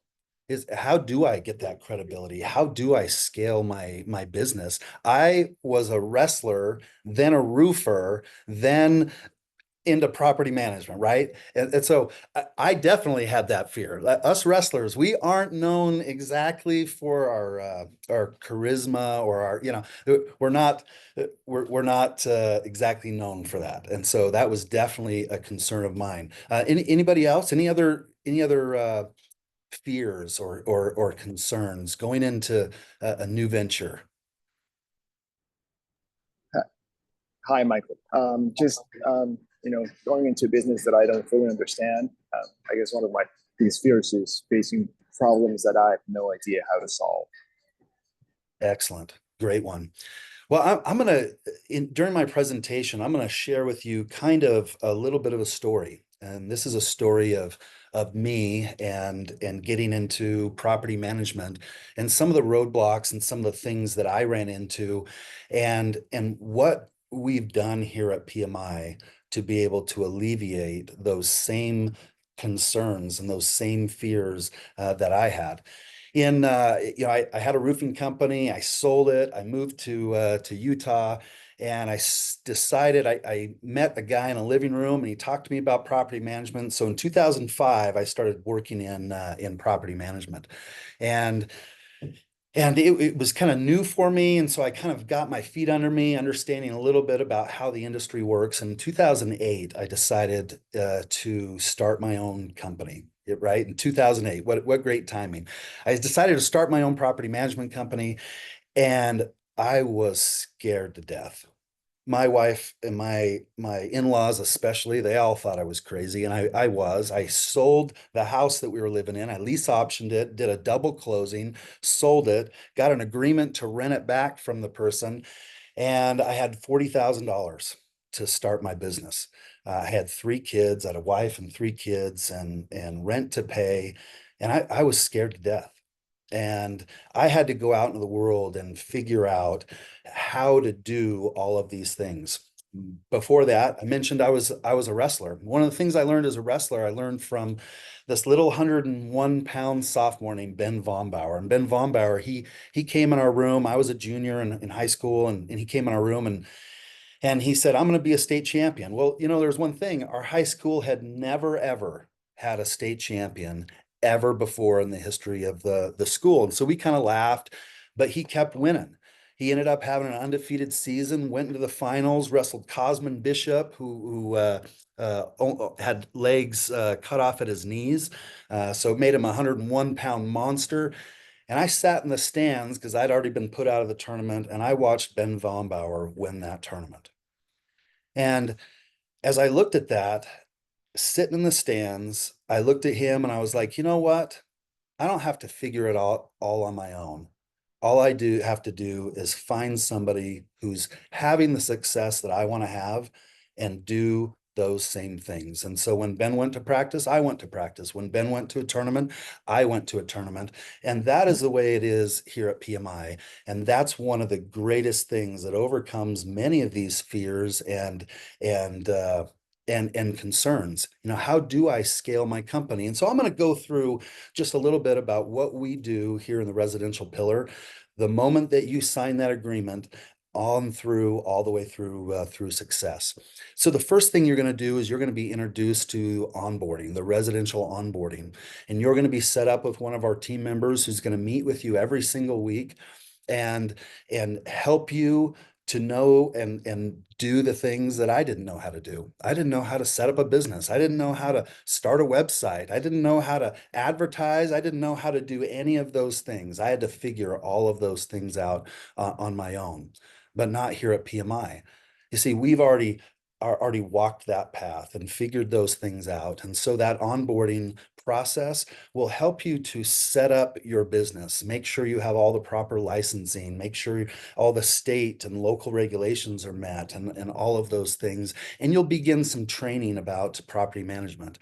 And so then you've heard about workshop. I mentioned, I didn't know where to advertise. Ray, you mentioned, how do I convince a customer to use my services when really I haven't had much experience in the industry as some of these others that have been around 10, 15, 20, 30 years and have that credibility. So how do I gain that? How do I communicate to customers? Well, workshop, we spend a lot of time on exactly that thing. Who is your customer? How do you find your customer? How do you communicate to them? How do you talk with them? What are the scripts? How do I resolve their concerns?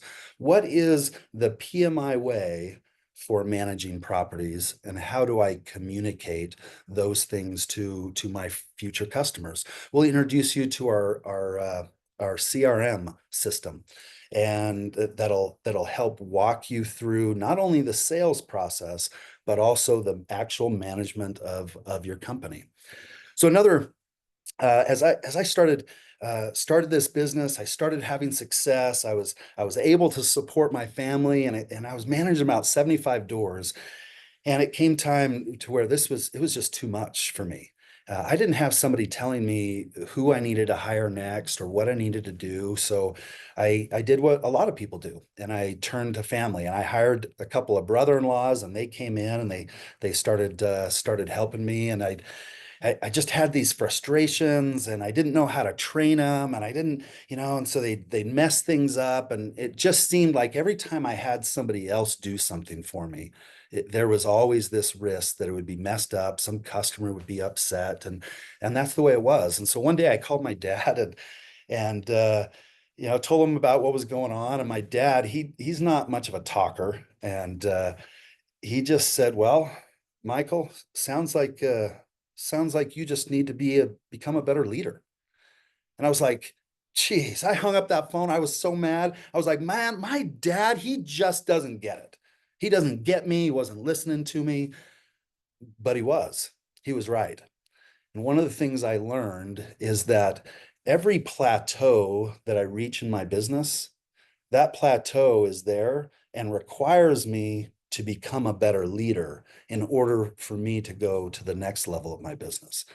And so he was right. And so that's one of the reasons why we spend so much time and effort, not just on the business coaching, but also on the leadership coaching. We're not interested in just creating leaders, but we're interested in creating leaders who can create teams of leaders. Those are the leaders. Those are the business owners. Those are the entrepreneurs that we're really looking for. Those that want to become better leaders, that want to build teams of leaders to allow them to step out of the day-to-day of their business. And so I started, going to some conferences and learning how to be a better business owner and manage employees. Eventually, my brother-in-laws left. One of those brother-in-laws is actually here at PMI. And running his own successful company. That is the leadership that PMI provides, not just creating leaders, but leaders who can create teams of leaders. And so, I had to figure out how to manage and serve these customers. Everybody has a different idea of what customer service is and what their expectations are, and it became really difficult to be able to know just what to do, not only just how to scale, but how to duplicate myself. I just knew I didn't want to be stuck in the day-to-day of my business. I thought that would allow me to be able to just scale my business more. That if I wasn't involved in the day-to-day, then I'd be able to find more customers and grow the business bigger and things like that. So as I started creating leaders to create leaders in my own business, then I had the opportunity to focus on some additional profitability, but it was kind of trial and error. I had to figure those things out on my own, and I made many, many mistakes. It took me 15 years to scale those companies, right? And so, so we here at PMI, we have many, many things to allow you to not have those roadblocks, to be able to have greater success and scale your business. I want to share a few things with you here, just on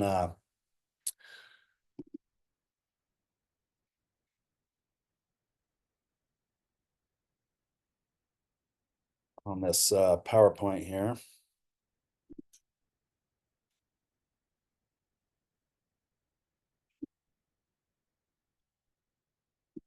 At PMI, here's the things that we focus on: growth, leadership, profitability, and the customer experience. As I said, felt stuck as a leader, teams of leaders, creating leaders.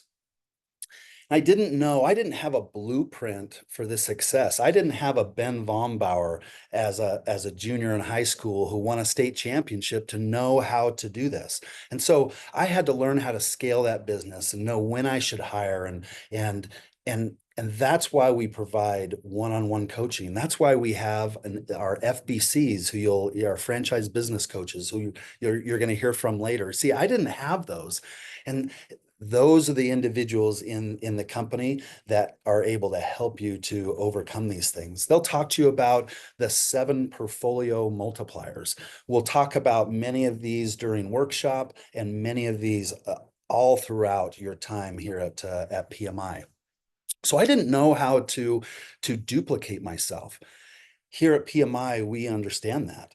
And so we are right in the middle, actually. We're halfway through the development of our core processes. These tie directly into the CRM that we use and provide the actual training, not just training, but the actual steps, almost like a checklist, everything you need to do for every important thing within your business. Here's what one of those kind of looks like. It looks really complicated, but all the logic is all built in. All of the emails built in. So when the system says send an email notification to a customer to say these things, then those things happen automatically. You know, when I started implementing process in my business, it was amazing. It gave me the most control over my business. I was able to talk to customers, listen to their concerns, really hear what they were saying and how we could elevate their experience. And then through process, you have the ability to guarantee that those things happen, not just that time, not just with that customer, but with every customer, because you can go right there into the process, move some things around, create a new task, create a new email, call that owner up and say, now I can promise you that every time this event happens, you'll receive this notification and you'll be able to elevate not only the customer experience, but make yourself available to be able to step out of the day-to-day of your business. This process automation not only has all the steps in the emails, but it also has instructions and trainings within each process. One of those roadblocks I ran into as a leader was how do I, as I was creating leaders to create leaders, was how do I pass on the correct information? How do I make sure that it's done right the first time and every time, even if it's a brand new employee? So embedded in all of the tasks are actual instructions, trainings, links, screenshots, just like these. So you, even as a new business owner or having a new employee, they run the process, and it's the process that actually runs the business. It's the process that trains them. It's the process that teaches them what to do and how to do it. This is just the evolution of property management. You know, first, back in the day, most landlords managed their own properties. There weren't property managers. As property management began to be a thing and people started having that as a business, they operated for hundreds of years off of paper ledgers. Then we got this thing called the internet, but you couldn't interact with it. Then all of a sudden there was Internet 2.0, where you can actually interact with the internet. And so Internet 2.0 came on and it changed property management forever. It allowed people to put leads in instead of just call you. It allowed people to interact with you and talk with you. And we had email and all of these things. With that, people started getting smarter. And so property management evolved to more financial literacy. If you weren't financially literate with it being able to talk with owners and things like that, then you had a little bit harder time. We are right now in another transition phase in property management where we are moving more toward performance management. As an industry, we see many property management companies quickly being left behind because of this. And so what that means is we've created all of these different tools and linked all of these tools together to be able to provide all of the data you need to be able to make the right decisions and to track not only your company's performance, but also the performance of your customers and their properties. These KPIs, they allow you to go from playing just an instrument in the orchestra of your business to becoming the conductor of your business.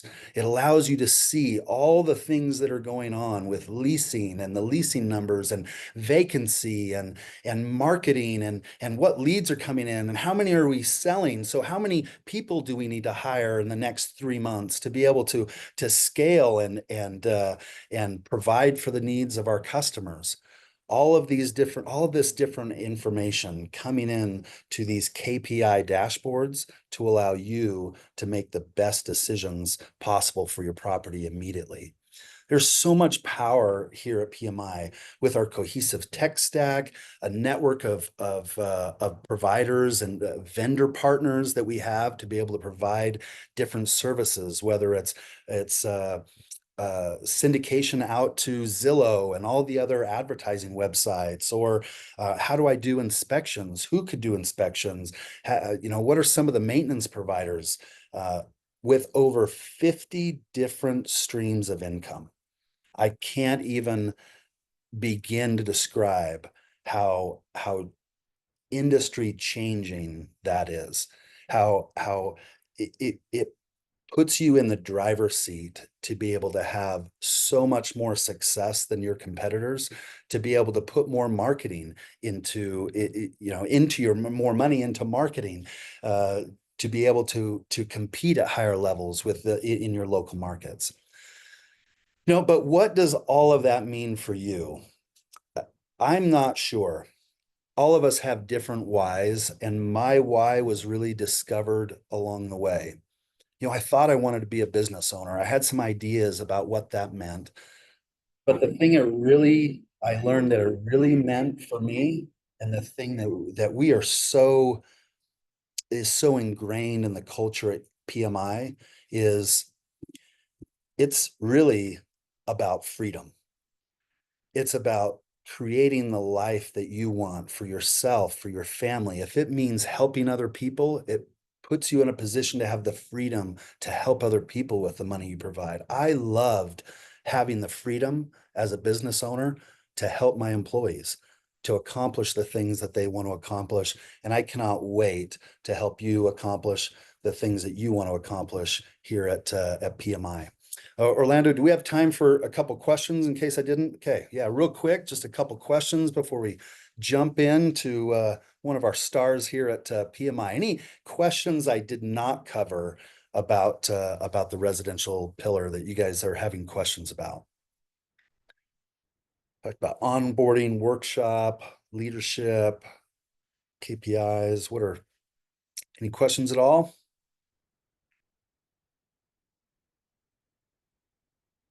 Excellent. Well, thank you so much. In my time here at PMI, one of my greatest pleasures has been getting to know and working with James. He is a rising star here at PMI, a wealth of information. I can't even tell you the number of problems. Once James touches them, they just seem to go away. And he just a wealth of information. And so with that, everybody, Director of Operations here with Residential, James Phillips, to talk to you about commercial. All right, how's everybody doing? Happy New Year. It is 2025, and what is so great about this new year for me is that the commercial industry is back on a major upswing right now. So let's get into it. Let's talk about commercial property management. Okay, so what you guys have probably been hearing, for this doesn't even matter where you get your news from, whether it's Twitter or Fox or NBC or wherever you're going. These are the things that you have probably been hearing about the commercial real estate industry. There's high borrowing costs. It's at rock bottom, right? Oh my gosh, these properties just aren't leasing. They won't rent. No one's buying them, right? It's at rock bottom. Property valuations are declining. There's vacancy. We can't fill the space, right? All of these offices after the end of 2019, after the COVID era, everybody left the office, right? And that created this interesting dynamic for the commercial real estate industry. People are downsizing, right? So larger offices, the big guys, they're using kind of more of a hybrid work schedule. So a lot of people are working from home a lot. So they're downsizing their spaces. There's not any capital available, right? No one wants to loan up money for commercial investment. We're seeing office conversions, right? So people are taking a big office space downtown, they're converting it to multifamily space. And of course, the thing that a lot of us love is remote work, which of course came out of the COVID area. So these are the things that you guys have been hearing outside, from outside sources about the commercial real estate industry. And many of these things have been absolutely true over the last couple of years since COVID. So I'd like to talk to you about what 2025 looks like for the commercial real estate industry, and specifically what that looks like with PMI.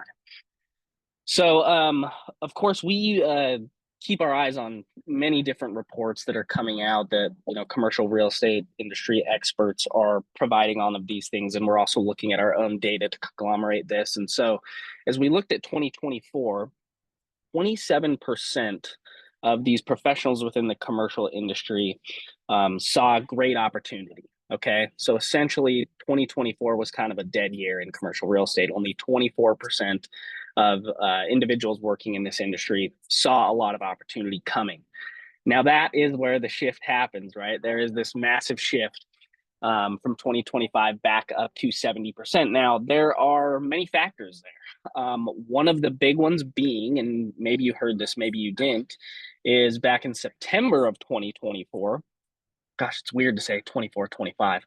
But anyway, back in September of 24, Amazon announced that they would be going back to the office 5 days a week. Okay, so that was a major changing transitional period.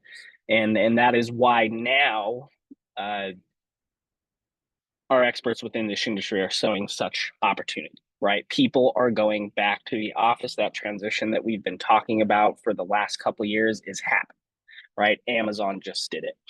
And they're saying to improve company culture, right? So a big part of being in the office for these larger businesses, and even here at PMI, you know, we're in the office 5 days a week, is culture. And to talk about that, you know, PMI, you get the culture. You know, we consider ourselves a family here, and I'll kind of talk about that a little bit through this presentation. Now, 1.5 million square feet, that sounds like a lot, or I hope it sounds like a lot to you. That is the current amount of commercial space that PMI manages. Now, I do want to clarify that this does not include our multifamily space. This is specifically to kind of your classic commercial, if you want to call it that. This is going to be retail, office space, flex space, warehouse, industrial. Okay, so 1.5 million square feet currently under management at PMI. Now, commercial management is one of those ones that's a little bit less understood. Reason being is because it's kind of been held behind closed doors forever, right? Who does commercial property management, commercial sales, commercial leasing? Who knows about it? Well, it's only the commercial brokers, right? And the owners of these properties. So I do like to take just a little bit of time here to kind of talk through some of the different aspects of commercial, so you can better understand it, right? We're not talking about just this landlord who had to relocate for work and now has a rental home, okay? So in commercial property management, there's really 4 main types that PMI focuses on. And those are office, retail, industrial, and flex space. Flex space, think of flex space as like a combination of retail, warehouse, and office space, right? It's a lot of that. If you live in any newer communities, you'll see them going up everywhere. You'll see the big garage doors, right? There's some warehouse space. There's probably an office in there, maybe a retail section to it as well. So that's what flex space is. You have a whole bunch of different lease types in commercial. So we are not just signing the residential lease agreement, right? We've got net leases, we've got gross leases, modified gross leases, percentage leases, so on and so forth.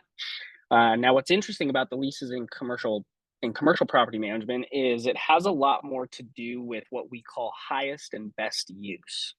Okay, so when Michael talked about the industry moving towards a more performance-based kind of model, that is maybe more true even for commercial property managers, right? Their focus for years has been on the performance. And so today we need to be able to provide that performance better than the next guy.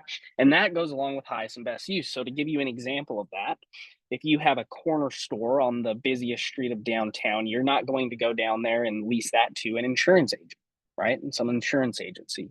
You want to put a Subway in there, right? And with a Subway, we might consider something like a percentage lease. So they're going to pay a base amount of rent, and then we will also collect a percentage of their revenue over a certain dollar amount, right? So that landlord is going to make more money depending on the lease and the space. So that's a little bit about highest and best use. Then we have property classes. So all of those main types right above, they then fall into different classes. So you've got class A, B, C, and D. And really just to quickly kind of go over that, think of class A as, the office space that's got a gym in there. There's a rooftop that you can go and have your lunch. Maybe there's a basketball court, a little park outside, and amenities are just going to decrease as they're going to go down. So class B is going to be a little bit older, less amenities, so on and so forth. Now, the big difference in commercial management versus residential management, since they're kind of the 2 closest, although definitely not the same, close, is the 3 Ps. I like to call them 3 Ps. And the 3 Ps are purpose. Okay, so to stop on that for just a second, the purpose of commercial space is to run a business out of it. Okay, now that changes a lot of things for us as a property manager. We are not working with, the moms and dads who are trying to get their kids to school in the morning, but the water heater went out, right? We are working with professionals who are renting these spaces from us. So they are only there during their normal business hours. We only deal with, questions and concerns typically during normal business hours, pending, of course, any crazy emergency that might happen. So the purpose is much different. Not only the purpose in regards to how we address things and how we interact with the tenants of these properties, but it's also the owners of the properties. Okay, so in residential, a lot of times you're going to see what we would call like an accidental landlord, okay, or an accidental investor, where they have, given the same example, relocated for work, don't want to get rid of their property because they've got such a low interest rate. So they're going to hang on to it, right? So they're kind of accidentally getting into it. Most, if not all, of commercial property owners are going to be intentional investors. So they have bought these properties for some financial end. There is an end goal in mind. This is going to bring me monthly recurring revenue. I'm going to be able to hold this thing and sell it. I'm going to be able to transition this down to my kids so that they have financial success, right? There is always a financial mindset in the commercial space. So a little bit about purpose. Price, of course, is much different. In residential, we talk a lot about, this 4-bedroom, 2-bedroom house renting for $2,500 a month. In commercial, you're going to hear language more along the lines of $25 per square foot per year. Okay. And when you look at average rents across the nation in commercial space, it lands around $18 per square foot.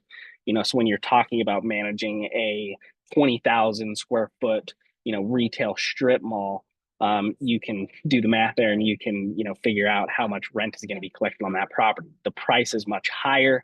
That means our revenue is greater with management fees and different things like that.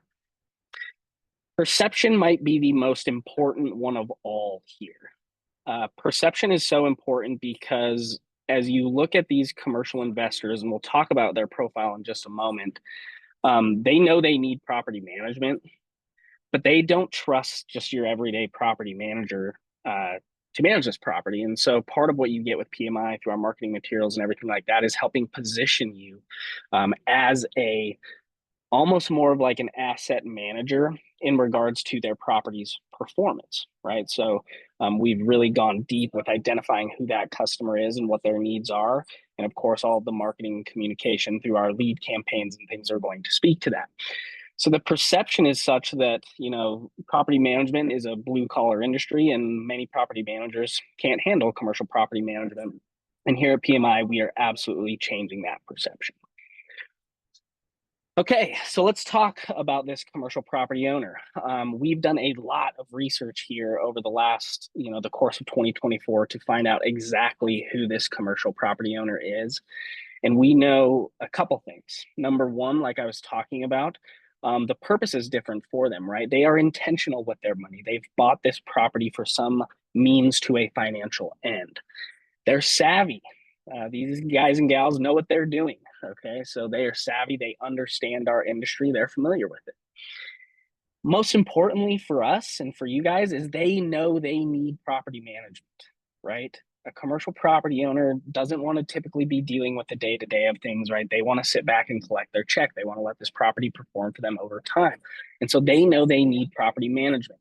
And what is so interesting about those different classes of properties is there is a huge population of commercial investors who are massively underserved. So why is that? It's because when you get down into the B and C kind of property classes, the smaller spaces, the big boys, right? The big players in the space, like the Cushman and Wakefields, the Colliers, they don't want to touch those properties, right? They don't want anything to do with them. And so we are positioning ourselves to be that kind of step up from the blue collar property managers in being able to handle their commercial needs. Each property has its own needs. And that's one of the most important aspects of being a commercial property manager is being able to understand the different property types and to create kind of a model of property management for that property that is going to be the most successful. So we have a huge population here that's totally underserved. Here are those big players, right? Like I was saying, CBREs, Cushman and Wakefield, Colliers. These are the guys who are doing, the sales and leasing of most of the Class A space across the nation. But they are absolutely our partners in this. Like I mentioned, right? These guys don't want to touch some of that lower end stuff, you know, the Class Bs, Class Cs, the smaller space. They just don't have the time, I think is what it is. You know, they're definitely more focused on selling and leasing commercial property. That's where most of the money is, right? We're talking about large percentages being paid out in commercial real estate commissions. So the entry with PMI and what we typically manage is office and small and medium sized retail and flex space. We typically, where our sweet spot is, just to kind of give you guys some insight there, is Class B and below, and up to 30,000 square feet is where we win, and we win pretty consistently. And traditionally, this is how you got commercial property management business, right? These commercial brokers do not want to let this data that they've been holding behind closed doors go, right? They know the property owners, they know what the market's doing, so on and so forth.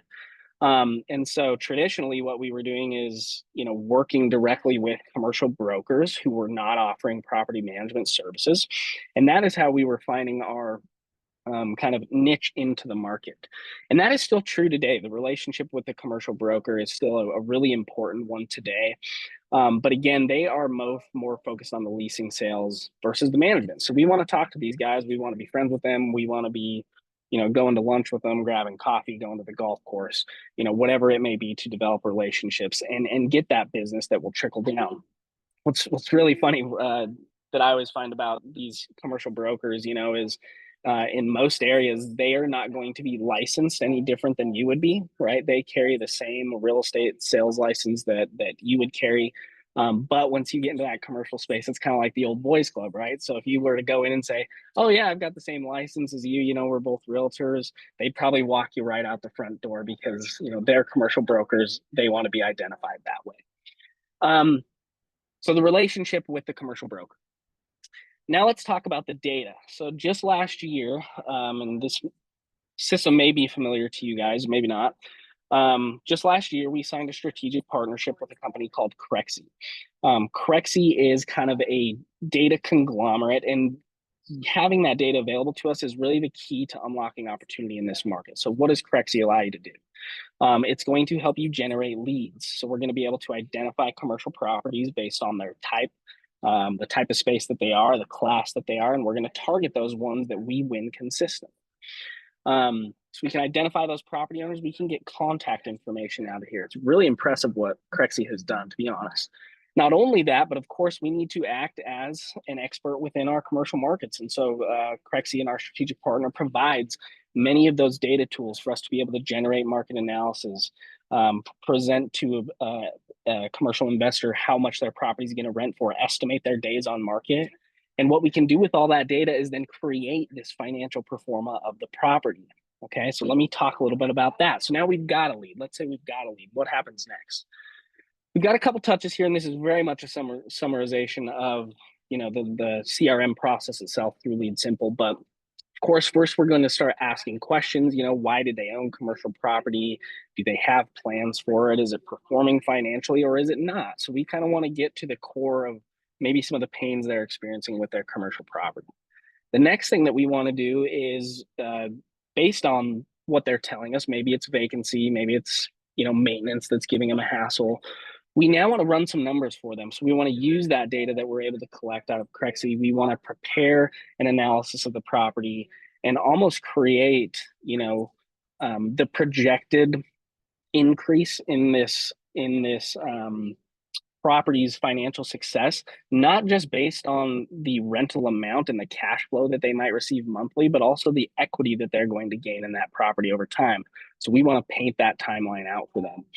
And then, of course, on our third touch, now we're going to be presenting that information and really position ourselves, right, as more of an asset manager and a financial success manager, if you will, for their property. That is how we're positioning ourselves and utilizing two of our strategic partners to not only identify leads, but target them with the things that are most important to them, that are going to speak to them, and that they're going to, you know, jump across the board to sign up with us. A lot of this goes into budgeting, right? So we can use these same tools to help create property budgets. And really that financial acumen is one of the most important parts of managing commercial property. So of course you've heard from, many of the other pillars now, right? We've got the lead generation model. Of course, we have the commercial expertise. I'm probably on a call one-on-one with somebody, I would say 3 or 4 times a week working on commercial deals. We've got the marketing materials, like I said, to position you as more of that asset manager, financial success manager.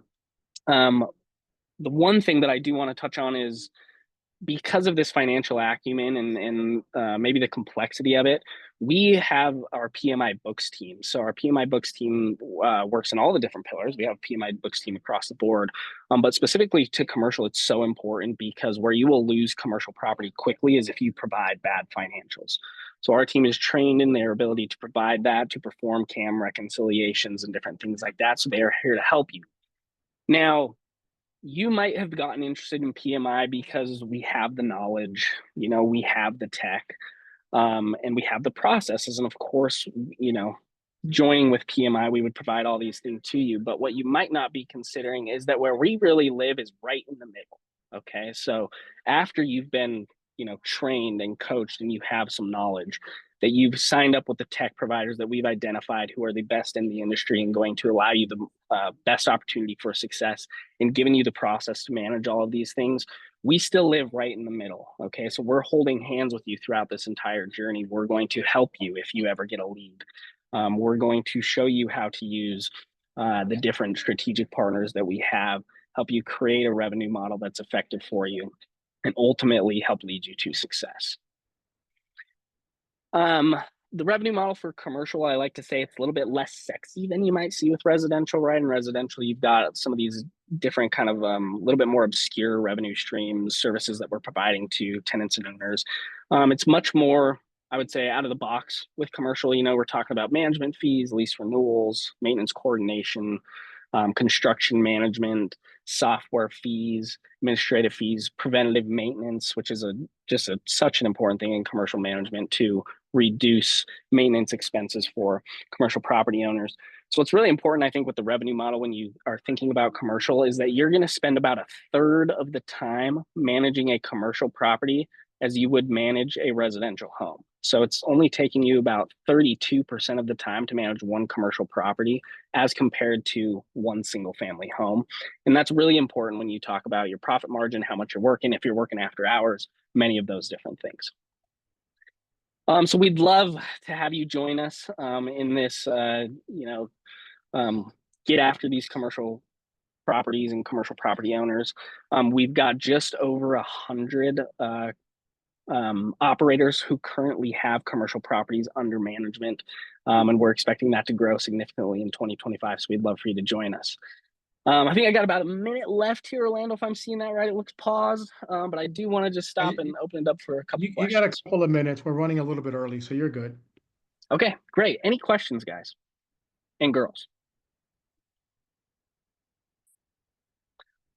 All right. Well, I wish you guys a happy 2025. I hope that you guys have some great resolutions, and I certainly hope that property management in PMI is one of those. So talk to you soon. James, I'm sorry. Yeah. Just one No, of question course. before we lose you. Do you see most franchise owners managing both commercial and residential, or do you see them become specialists in one of the either? Yes, that is such a good question. Such a good question. So yes, the answer is yes. We do see, I would say, 2 different pairings that I think work the best with the commercial pillar, and those are residential. Residential specifically because we use the same softwares, right? So, as we provide these other pillars, something we've always considered here is we don't want you guys to have to be bouncing all around and going to different web pages, right? We want you to be able to operate in, essentially one system, and we've done our best to create that. And so residential absolutely pairs really well with commercial because you're using the same softwares. So not a lot changes from, your day-to-day operations. You're going to handle a work order the same way. Of course, that work order might be much larger for a commercial property, but really it's all the same type of management. So those pair really well together because the processes are very similar. The other one that I really love that you might not be thinking of is HOAs. Okay, so when we think of HOAs, we think about single family homes, we think about condos, so on and so forth.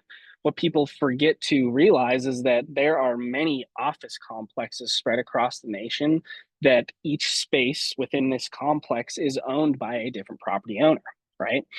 So we do manage HOAs in different areas of the country that are HOAs for office space or retail space. It's pretty interesting that way. And so HOA creates this really great lead in, because if you're able to land one of those, then now all of a sudden we've opened our doors to 25 different business owners and commercial office space owners. So I really like those two pairings specifically, just because of the simplicity with residential and using the same software is a very similar process, and kind of the lead generation and ability on the commercial side. Now, with the residential side, you're absolutely going to run into your intentional investors on that side as well.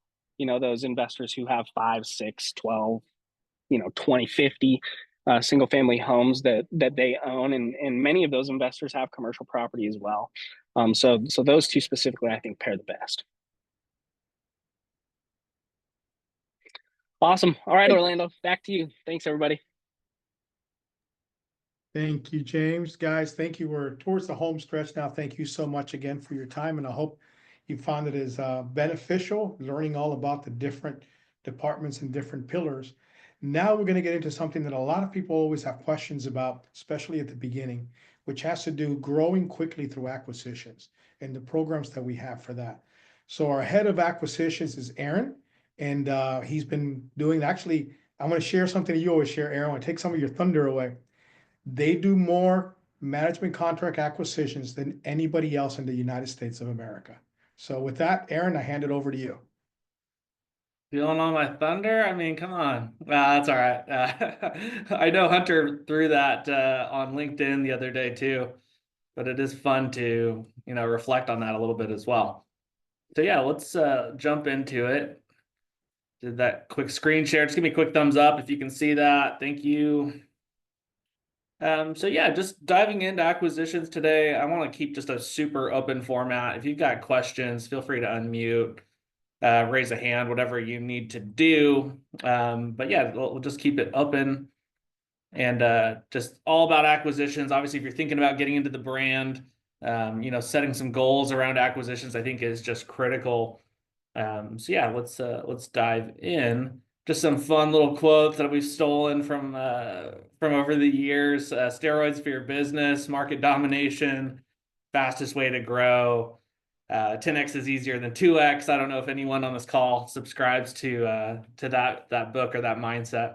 But yeah, we'll go over today just some like a quick team intro, talk about the power of acquisitions in our space, timeline and process, right? A lot of people have goals that are being set for the next 6 months, 12 months, and it's good to just understand, how long an acquisition takes, how long to find and source and close. We'll talk a little bit about the M&A Club, which is kind of a cool group of deal makers that we have in our network, market insight, and some questions at the end. So just a quick intro, myself, Aaron McElhenney, Director of Acquisitions. This picture on the right, that is Hunter Goodall. He's on my team. Between the two of us, we are the entire acquisitions team. So we help from start to finish on all transactions that happen within PMI franchise network. So we're really here to help with the full string of service here. So it's everything from business valuations to letter of intent, which is that initial offer, that LOI. We go through due diligence together, us two, your franchise business coach, your pillar head, whoever else needs to be involved in that deal, negotiations, and we help set up all the terms needed within your purchase agreements as well. We are not attorneys, so we're purely just consultants in this process, and just realize that we are, like I said, a free resource for franchisees. We only want franchisees doing good deals, and so if we see something that we don't like, then we will tell you to run away from that deal and find another one too. So just kind of expect that from us. So why acquisitions, right? Big question, right? A lot of people just come into this mindset with like, hey, I just want to grow this organically. And, I think there's some strength to that. You really need to have both organic growth and acquisition growth, in my opinion. Every business, every PMI business, no matter what size, really does need to have an acquisition strategy, right? That might be doing some small deals to get you familiar with the space and the industry before stepping into a larger transaction. That might be an exit strategy. You might say, hey, I want to make X on this business when I'm ready to sell it in 5-10 years. And then we would kind of backtrack with you to build some acquisition goals and get you to those numbers that you're looking for.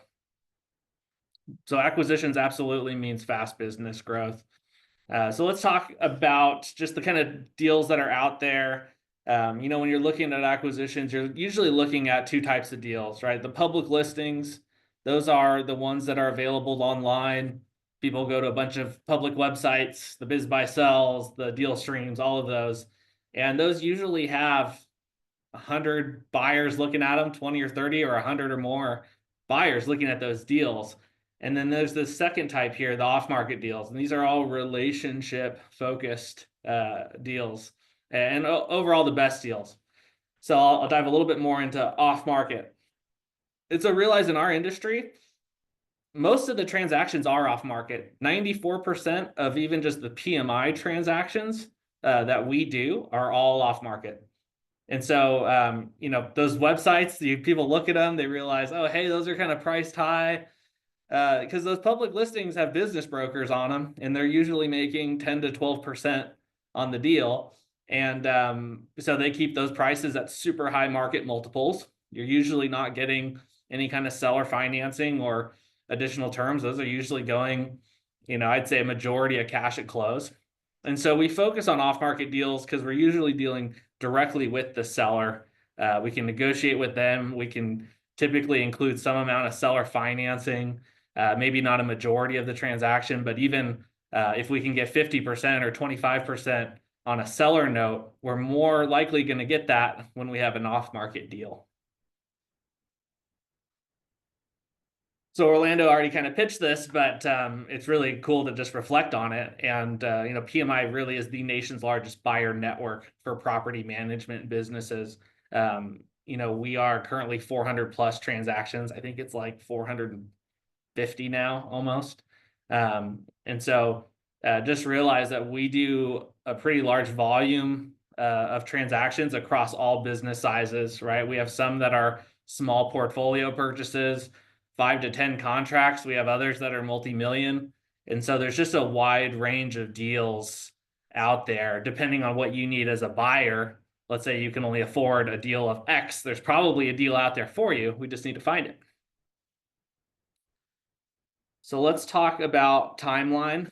It's really good just to include, you know, this initial timeline while you're kind of putting some expectations together for, you know, maybe you're looking at getting into the space and buying something in the first 6 months or 12 months, you know, realize that after you found the deal, let's say it's a corporate source deal, let's say it's the franchisee utilizing our tools to find a local deal, you know, you're still about 2 to 6 months typically from start to finish. And so realize, like I said, that sourcing could take a number of months depending on how motivated you are to do some local networking and direct outreach. You know, maybe some of our corporate sourced opportunities are a good fit for you as well. And so let's say we found that business, we've jumped into an initial due diligence period, and we go through this business valuation, right? That could be 1 to 2 weeks for just our initial valuation. At that point, we would put an LOI together with you. And at that point, you may consider getting your attorney involved as well with that letter of intent, the LOI. Let's say you and the seller execute that document and you say, hey, we are under contract to purchase the business. We have a due diligence window of, you know, anywhere from 30 to 90 days, depending on the size of the deal. And within that due diligence period, we would help you, you know, perhaps find the right financing options. Maybe there's some bank needs that we can help you with. We do have some national partner banks that we've worked with that help with these deals. We would then get a purchase agreement in place. It's usually 1 to 2 weeks back and forth on that, closing just a single day. And then this transition period, which is critical, you know, that's where the seller would stay with you in the business post-closing to really hand off and transition that business properly to you, the new owner. So kind of that 2 to 6 month range is kind of the start to finish on the deal side. And so realize, hey, if you want to buy something in the first 6 months, it'd be great to say, hey, let's find 2 or 3 deals to look at, go through initial due diligence on all of them, and then find which one's a good or the best buy, right? So just to kind of touch on valuation real quickly here, we have a pretty unique business valuation tool that we've built in-house. It's actually a combination of 3 different industry standard valuation equations. And so when it comes to working with sellers, let's say you find someone or we find someone that wants to sell to you, you know, and they have no idea where to start, right? They say, hey, I don't know what my business is worth. I might want to sell for the right price. We can walk them through an initial valuation and also provide some comparable closings that have happened within our network. So this is just a sample of our valuation sheet that we share with buyers and sellers. But it outlines, you know, I think there's 6 transactions on there that would help support the valuation. And like I said, we are taking an average of 3 different valuation tools. So with our 400 plus transactions, we can get really close to true market value. We think we're, you know, probably one of the better resources out there for actual off-market transactions. So we control all of that data and use that within all of our business valuation. And so it's been a great resource to have that, because a lot of business brokers hold tight onto this information. We're not tied to your transaction. We're not earning a percentage of the deal. So we're just very transparent with our information, and we're trying to find win-wins, right? Like we want everyone to be happy with these deals. So just one thing I'll mention in this briefly, you know, our valuation range does include you know, a cash at close scenario based on bank financing, and then also a creative deal structure that would include seller financing. So the business might be worth from $1 million to $1.5 million, just for example. And that $1 million could be a cash at close based on bank financing, and that $1.5 million could be, hey, if you're willing to finance the deal, we're happy to pay more. So not a direct reference to the revenue on this sheet, but just an idea to so you guys really understand how we go through valuation and how we really push out those offer terms to sellers. So like I said, we go through that valuation. We put initial offer terms together. These are all negotiable terms, right? We do have some risk mitigation pieces in here. One of them being a clawback or a holdback, and some of you might be familiar with that term, but we want to make sure that we're only paying for the business that we're buying, right? Let's say you have a 100-door business and 10 of the clients leave after 2 months. We want to make sure that we're getting a discount or a clawback, a reimbursement for any of those properties that leave within a certain period of time, right? So just realize that we've simplified these documents over time, and you know, a 2 to 3 page agreement for a lot of these deals, even multi-million-dollar deals, they are easy to read. They are simple, and sellers over the years have really just been a lot quicker to sign a document that they can easily read and understand. So let's say we get that LOI in place. This one allots for a due diligence period. And at that point, we would walk with you, and like I mentioned, your franchise business coach, and potentially the pillar heads too, through due diligence Gantt. That just really is our time to make sure that this is the right buy for you, right? So you'll see on this list, there's some items that are required of the franchisee, some of the acquisitions team, some from corporate team, which, like I said, would include business coach. And so just realize that there is a different and unique due diligence process for each pillar type business. So you can imagine a residential management company has a lot different structure to it than a short-term rental management company. So we do have a different due diligence Gantt chart for each pillar business.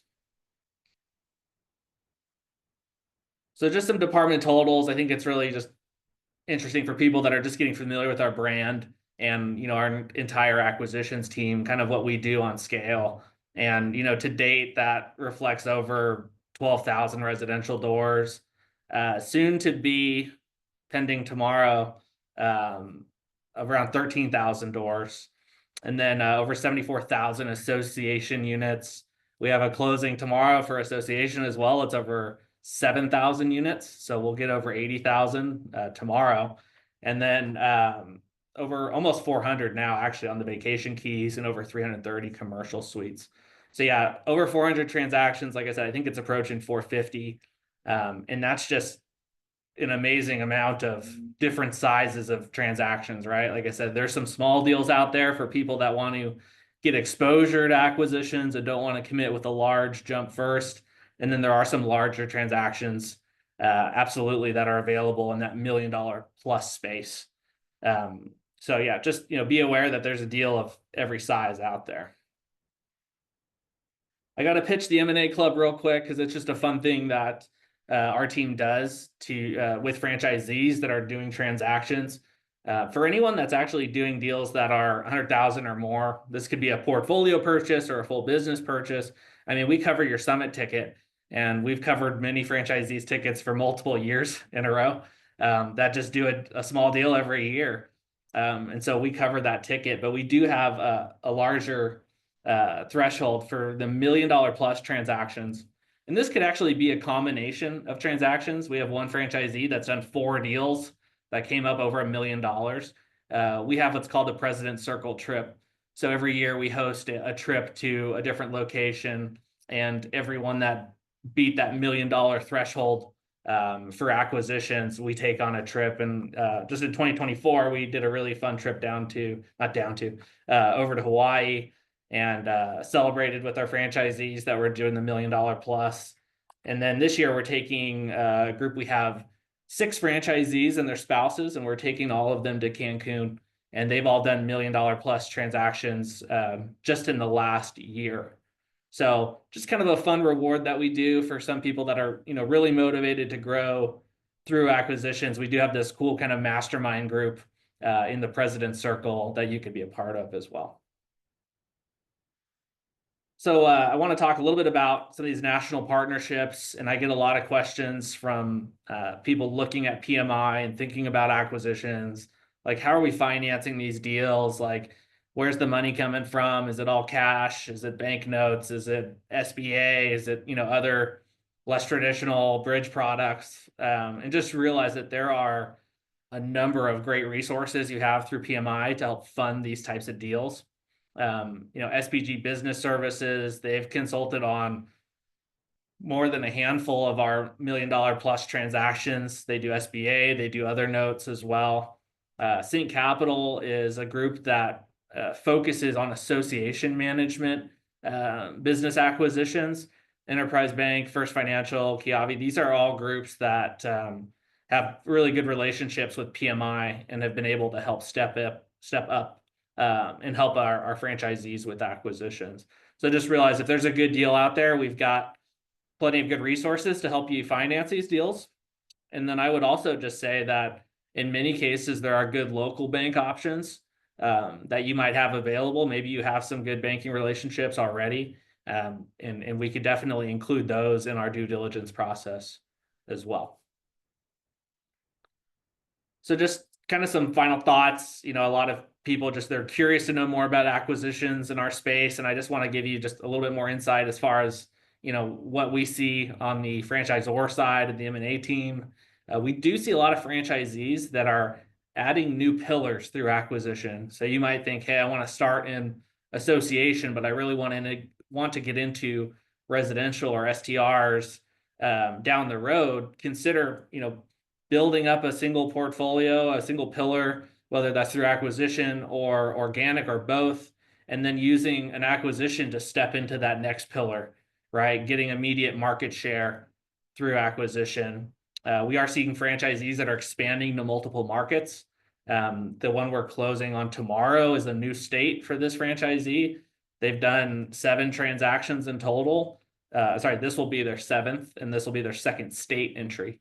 And we're seeing a lot of other franchisees really opening up to new, not just territories within their state, but even new states entirely. We are finding that there are more and more lending partners available for acquisitions. They're getting a lot more comfortable with our space. They're looking at our track record. They're understanding that these acquisitions work very well within a franchise model.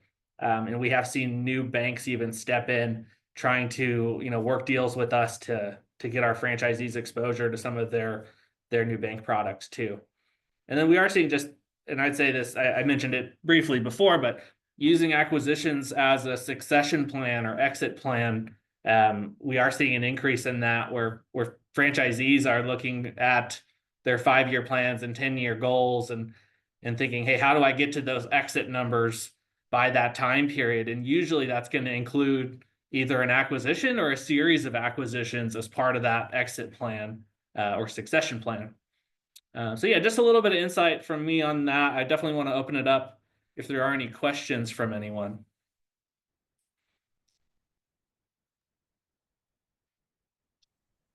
Hi, this is Ray Diaz again, and I'm very excited about your presentation. I even spoke with James Schrader about it exactly, and so acquisition is something that, let's say, I intend to be a franchise of yours here in El Paso, but I would not be limited to El Paso transactions only, or how would that work if it were in a different state or a different jurisdiction? Do we have the same effectiveness on day-to-day issues, even if the acquisition is outside, let's say, our jurisdiction or it's remote? Sure. Yeah, good question. So I just from like an expansion mindset, I mean, it would benefit you to own a territory, a franchise territory, wherever that business is. Right. And so what I would suggest in our due diligence, we look at, getting a new franchise location for you for that new market. There are a lot of overlapping support and service pieces that could run out of multiple locations. So if you did have a major home base where you're currently looking at buying a franchise and do want to expand into that other area, there's more than likely some elements that could help support both of your offices. But from a marketing standpoint, it would definitely help you to also own the franchise territory where that new business is being acquired. Hope that answers your question.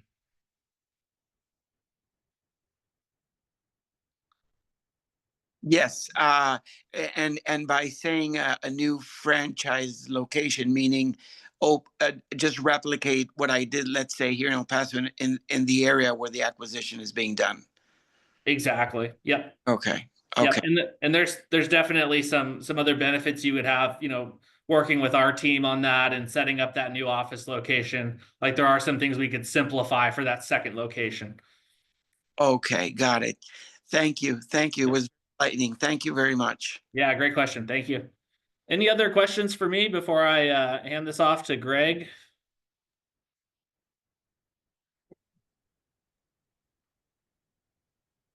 I think that's it. Orlando, am I good to pass the baton? Greg, I will let you take it away with all things marketing.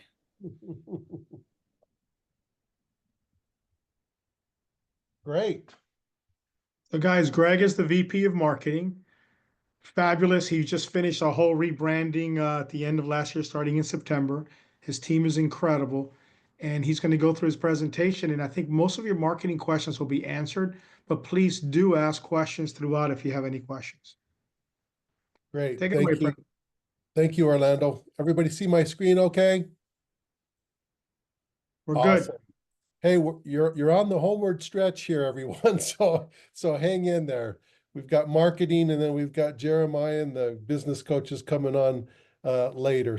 But we're almost done there. So thank you for your time today and your patience and for sticking it out. A lot of good content has been shared with you, and I'm just going to take a few minutes at a very high level to talk about branding and marketing at PMI and some of the programs and resources that we make available to our franchisees to succeed in their markets. And so, as we start, PMI is just one of many property management brands out there. And we all, as consumers, have favorite brands, right? Whether it's a car brand or a food brand or an electronics brand. Generally, we like to do business with companies and brands that we know and trust. And so with 16 years in the business, PMI has been around a while, and we are recognized as a leader in the property management franchising space. And so with that, we have over 130,000 properties and 70 plus billion in assets under management. And what that really means to you as a prospective franchisee looking to joining the PMI family is that the PMI brand is strong and it's vibrant and it's growing. And a lot of exciting things happening here at the brand. Jeremiah mentioned we just went through a rebrand last year, and I wanted to walk you through a little bit about the brand itself to give you some more perspective and some insight, if I could. Assuming I can get this to bounce forward for me. There we go. What we did as part of the rebrand is that we went out and we surveyed, did a lot of research with property management companies, with property management owners, with property managers, with our own franchisees, with corporate staff. We did a very robust research study on property management in general. And what we came up with as a result of the insights that we gained through this valuable effort was we developed a brand foundation for PMI, and what we call a brand foundation. And really, as you kind of look through this, and I won't read through all of these, but our brand purpose, we always hear about what's your why, right? That's kind of the thing. And for us, it's the difference we make beyond making money. And that for us is we open doors to a better life. So whether you're a property owner or you're a property manager or you're a tenant of one of the properties that we manage, or you're an employee of one of our franchise locations, our purpose is to open doors to a better life. You can obviously see some of the double entendre there with doors. But that's really what drives us here at the corporate level. And it's really what drives our marketing messaging as well, from a deeper emotional level. Our brand position is really the single idea we want to unlock in the minds of the customer. And for us, we are the property management people. Now, that may seem like a bold statement, but we're confident that when it comes to property management, we are the property management people. We've climbed to the top of the property management mountain, and we planted our flag. And our vision, as Steve Hart mentioned earlier, is to be the world's premier property management brand. And so we go after it, and we're 100% committed to that. Our brand promise is less worry, more opportunity. Very succinctly put, very simply expressed. And I'll talk to you a little bit about that in the next slide or two to give you some more perspective there. And then at the bottom, really, the personality is what it is. Why do we win? Why is the PMI brand so recognizable? Why are we one of the fastest growing franchises in the nation, recognized by Entrepreneur Magazine and Franchise Times? It really comes down to these 5 key areas. Yes, we're a national brand, but we have local ownership. We have 4 turnkey businesses in one, which really no one else is offering. And then Steve mentioned about this whole idea about real people and professional service. You're not going to get an AI generated bot with us. You're not going to get somebody in the Philippines or in India. You're going to get someone right in your local community that can address the concerns and needs of a property owner or a tenant or a property manager for that perspective. And that's really one of the key things, and Steve talked about it earlier, is this community that we have in the PMI family. And it's really strong, and I'll talk to you a little bit about that later on as well. So with that, I told you I'd talk to you a little bit about this less worry, more opportunity idea, what we kind of categorize as a brand promise, but really it's our value proposition. And one of the things that came out of our research and our insights was this, of the 300,000 or so property management companies in the United States, most of them are what we call traditional property management companies. They're what we kind of identify here as below the line services that are offered. Basically, property management is solve problems, right? Fix toilets, paint a wall, do tenant screening, all of the things that you would consider part of property management, which are essential. 100%, we've built our whole business on that. But it's about solving problems. It's more about being tactical and reactive and neutralizing negatives. It's what we call below the line services. What we do in PMI are to stretch ourselves and to move above the line with regards to not just solving problems, but building value for property owners. And that's really a distinct value proposition that we have to offer at PMI to help our franchisees go out and land more business. We manage their portfolios for them. These are investment properties. They're not just rental properties. These are building value creation for them and for their family as part of their legacy, as part of accomplishing their dreams and their lives. And so we really try to push this up into that more strategic, proactive idea of providing more valuable services to our property owners so that they stick around with us a lot longer. So yes, we solve the problems of traditional property management, but we also take it up a level. So from less worry in solving problems to more opportunity in building value, that's a really important value proposition that we offer the marketplace that is distinctive with a lot of those 300,000 property manager companies that exist out there. With that, we have a strategy, and it's really simple from a brand perspective. We want to leverage the recognition and awareness of a proven national brand to help our franchisees grow strong and profitable businesses in their local markets. So yeah, we have over 400 offices across the United States, and we're proud of that. But there's still plenty of opportunity. And so we take great pride in being a national brand built by local owners in the communities that they serve. And so all of our efforts really are to drive business unit level economics at our franchise location level and leverage the brand that we have and the recognition that we have and the awareness that we have nationally and regionally to help our local franchisees succeed. So with that, our objective in marketing really is to provide full funnel marketing support, primarily focused on lead generation. So while we do have integrated marketing systems that elevate the brand awareness in your market and are designed to build competitive advantage in your market, we do want to create a system and a process that is repeatable and scalable so that you can drive revenue in your market. So again, we try to focus on lead generation, how to reach those folks that are looking for property managers at the right time and at the right place so that we are front and center when they have a need and that we can fulfill that.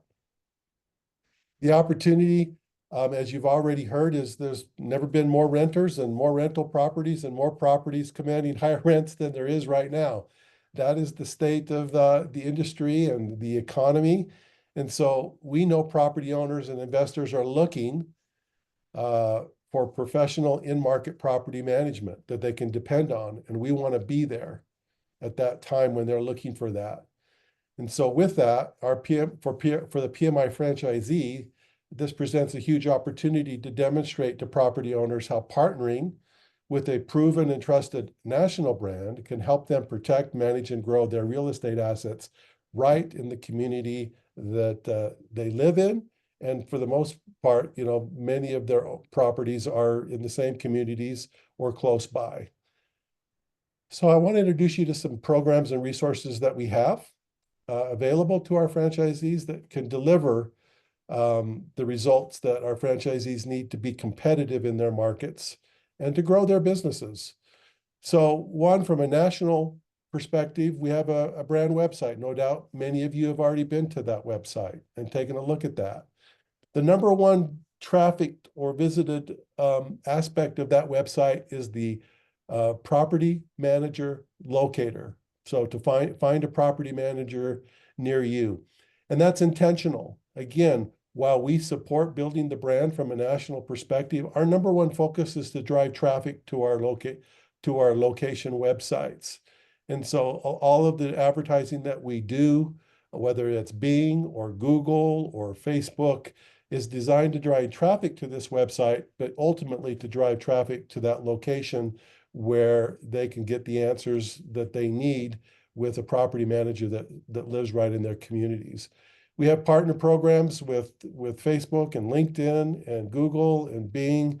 And depending on the strategy, depending on the location, depending on the competitive set, we'll use all, some, or one of these to drive awareness and to drive traffic. With that, each of our locations has their own website. So from day one, every franchisee is set up with a fully optimized local website to drive traffic and generate leads to you. So these websites include professionally written blogs for SEO purposes that are automatically shared to your social media accounts. And you don't even have to be an online expert. And even if you are, our partner, PMW, there at the bottom, has been in the property management game for as long as we have, for just over 16 years. And so they know the market and they know how to build presence and awareness and drive leads in every location that we have across the United States. And so some of these things are the other things that you'll receive from that: unlimited custom pages and advertising landing pages, property listings and tenant portals, call tracking if you get a phone call, certainly access to dashboard analytics. You want to see how much traffic you're getting, how your ads are performing, where they're coming from. All of this is available from day one to our franchisees. So you don't have to worry about building a website. It's already built for you. It's already SEO optimized for you. And a lot of bells and whistles with that. In addition to the website that we provide to franchisees on day one, every franchisee also receives a Facebook business page that is created for them, that is to their location, as well as a Google business profile that, again, is created for them. So again, from a digital marketing perspective, we try to make it easy for our franchisees by giving them the tools that they need to create, online traffic and create awareness for their business through the website, through the Facebook business page, as well as through the Google business profile. We also have a tech stack that supports this digital marketing platforms across various channels. So you can just see some of the things here. Grade.us is our online reputation management. We all know how important social proofing is in this day and age. People like to read Google reviews, for example. And so those reviews are posted automatically to your website so that people can see those. And then you also have an opportunity on the back end to respond to negative reviews as well and to convert them into positive reviews. Business listings and directories, that's through Yext. You probably haven't ever heard of Yext, but every website, every business, basically there are hundreds of business directory listings that exist out there that you may not even be aware of that exist out there online. So whenever you get a business license or anything like that, all of a sudden this information gets pushed out to lots of what are called business listings or local directories. And so what that service provides to our franchisees is that anytime you change a phone number or a website or your hours or an email address, that update automatically gets pushed out across over 150 different listings. And that means you don't have to do all of that. Why is that important? Because Google loves clean information. And so the cleaner the information, the better chance you'll have of a higher page ranking and a better chance you'll have of being found. And so that's done for our franchisees automatically as part of the service. Social 5 is our social media partner. Every franchisee from day one gets 12 social media posts a month. So basically 3 a week. Those are branded posts that automatically get pushed out to help grow your community and build followers for you automatically. Created, designed, written for you. And our franchisees have the opportunity to add to those and also to participate in more advertising if they choose to through that partner that we have. If you want to do a specific engagement program or a fan or a follower program, they have programs that are available to our folks. CRM, everybody knows CRM, customer relationship management. We use Lead Simple. Lead Simple is exclusively in the business of property management, so they understand our business and our space. And so our CRM program is provided to our franchisees. And what this means is that you have automations already built for when a lead comes in. You have email drip campaigns that are already written and built, and automations are already created. So when a lead comes into your website through a phone or through a contact form, it automatically gets populated into Lead Simple, and you automatically get an email alert and a text alert saying, hey, you've got a new lead. Because we all know how important leads are, and usually it's that first person to reach out and to make that contact that wins that business. And so our CRM program is built and designed to capture those leads and nurture those leads so that you can close more business. We also have Canva. Maybe some of you, by show of hands, have heard of Canva before. Maybe you've used Canva before. I see one hand go up there. Every franchisee receives a free Canva account from day one, and that Canva account is loaded with templates that are already built for proposals and emails and social media and flyers and brochures. And all of that is already included in the Canva account that we provide. It's all branded with your logo, with the colors and the fonts that are approved by the brand. And that's all from day one again as well. And then every website also includes a chat feature that you may have seen if you've visited any of our websites. And that's 24/7. And those are live chats. Those are real people that are responding to the questions that come in, whether that's a tenant or a vendor, and even more importantly, if that's a prospective client, a property owner looking for our services, they will respond to those. And any lead that comes through that's a property owner automatically gets sent to your email with an alert saying you've received a new lead. And that comes with the websites as well. So a lot of resources in our tech stack that are designed to make life simpler for you and streamlined and automated so that you can focus on growing your business, right? And doing a lot of the other things that you need to do. With that, we also have what we call the PMI store. So, every franchisee has access to this. You need some logoed apparel, you need some promotional swag, or you need some marketing collateral. Whatever it may be, our store has tons of items that are available that are already built and approved to our brand standard and available to our franchisees anytime they want. So again, our franchisees don't have to go out and look for a printer or for an apparel vendor or for a promotional items vendor or whatever that may be. It's all provided for our franchisees from day one, so that again, you don't have to spend a lot of time chasing a lot of this stuff. It's already made available to our franchisees. With that, we also provide a knowledge base for every franchisee. So PMI Connect is our franchise Facebook community. And this kind of goes back to why we win, this idea of community and camaraderie.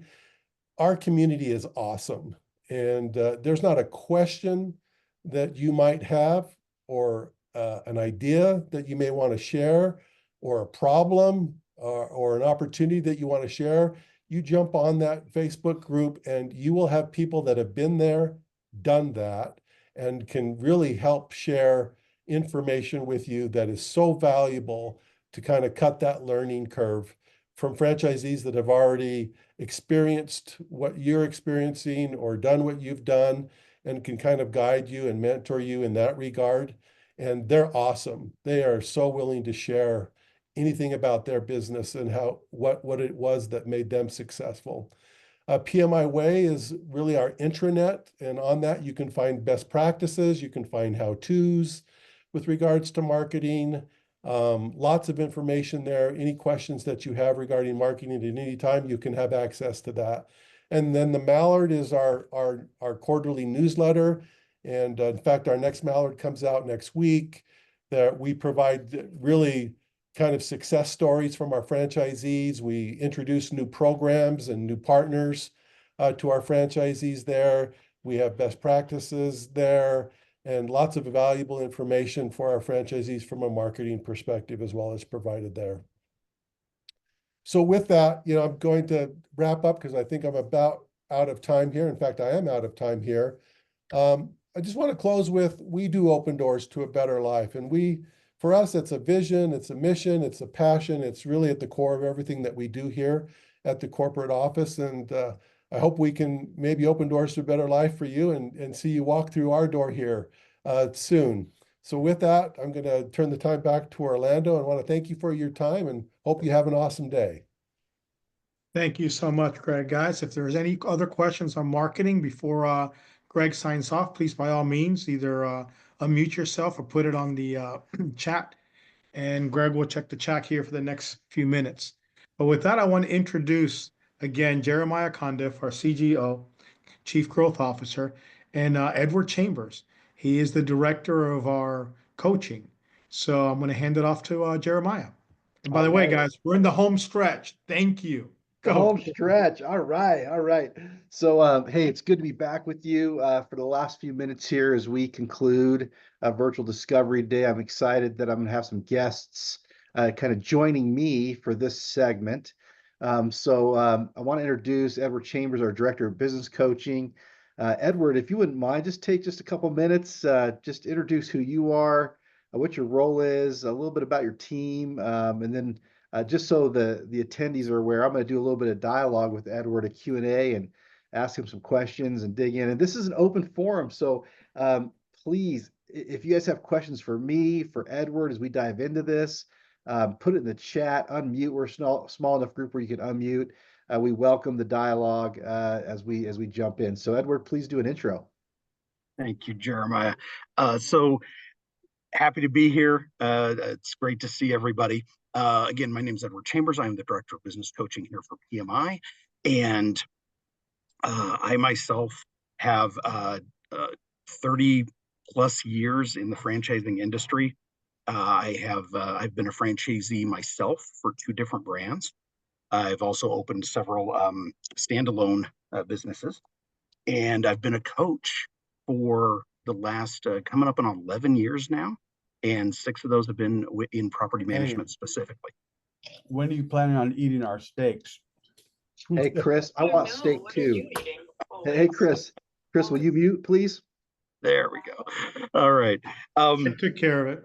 No worries. Okay. So then and the team, we have growth coaches, and strategic coaches here on the business coaching side. Brendan Scoresby is our growth coach, and he's got several years of consulting high-end major companies here in Utah, and so he comes with a wealth of knowledge combined. When the team is full, we have probably close to 70 years worth of coaching experience. So great, solid round team here. Excellent. Thank you for the introduction. So as we jump in here, I would love for you just to give a little insight into maybe what a typical engagement looks like with a franchisee as you or one of the coaches works with a franchise owner. I mean, what do you kind of work on day to day with a business owner in the franchise? So it's a great question, and it's a hard one to answer though, because the things that we work on just are from A to Z. It's the scale is huge, but some of the more important points that we definitely want to go over is largely your numbers. It's your P&L. It's how the health of your company is another big one. where you're going. It's growth, right? That we are focused on your growth. We're focused on your profitability, and those are some of the major points that we go through with you on a normal basis. Is, are you healthy? Are you spending your money in the right places? Are you getting the ROI that you're looking for? Are you getting the growth that you wanted to see out of this company? We also help you work on your team, and help to develop that, and help you to understand when, who, why, how, all of those things, the right people in the right seats, all those great sayings, right? That's what a coach does for you. We see things on the outside that because we talk with so many franchisees, we have that wealth of knowledge that comes from having that interaction with everybody. So when we have new franchisees come in that get to utilize us and all of that knowledge that we gain from the other franchisees, and it's kind of our day-to-day that we do with you. So I want to share some of the tools. So you talked about how you do some financial analysis, maybe some P&L analysis. So I don't want to scare away all the attendees with spreadsheets, but we are going to talk through some spreadsheets. So the first one I'm going to share my screen here. And I know you have some other tools besides spreadsheets too. Maybe you can speak to those a little bit, but give me a second. Yeah, so, as you're bringing that up, like we have a myriad of tools that we're going to use here to help you along your journey and help your business be as successful as you would like it to be. A large number of those tools are spreadsheets, though, and as Jeremiah said, we don't want to scare you. Jerry, do you want to introduce this, or do you want me to take it? Yeah, go ahead and talk about what this is and how you utilize it, or maybe a tool like this that you utilize, just so they understand the approach you guys take. Yeah. Okay. So the master number cruncher, again, this is one of those things that one of the most important points about coaching is that we're never going to send you something and say, fill that out and get back to me. These are live, active things that we are going to help walk you through because they're new to you. And to Jeremiah's point, sometimes spreadsheets scare people. Data and numbers and all that kind of stuff is just not something you're familiar with. And so that's why we're here, is to help walk you through those things. So the Master Number Cruncher is one tool that we use to help diagnose your profit and loss statement. And as we put the information in here, you can see on the left-hand side, we've got, what bucket that these numbers belong in, right? You have revenue for whatever pillar you're going to be in, residential, association, STR. Or you have your royalty, payments. You've got labor. You've got all those variable costs, and you've got fixed costs. We put all of these into this number cruncher. We can look at it from a month to month, year to year, quarter to quarter. It really breaks it down and helps us understand where you are and where you need to be. These numbers that you see under gold standard, right? These percentage values. What these are is we've taken the top performing offices at PMI, and we figured out how much of a percentage of the total revenue that they're spending in certain expense categories. And so we call that the gold standard because they are doing so well. We want to make sure that everybody tries to achieve that, because then your profitability goes through the roof, right? And that's what we're really shooting for. So you can see there the number values, they're set. That's what we're trying to get to. And diving in every single month into these numbers with you gives us that ability to really diagnose it and say, this is what we need to do to kind of tweak these numbers and move you towards a better P&L. Another thing that we use, I don't have a screenshot, I know Jeremiah doesn't, is we use SIFT software that's connected with your QuickBooks.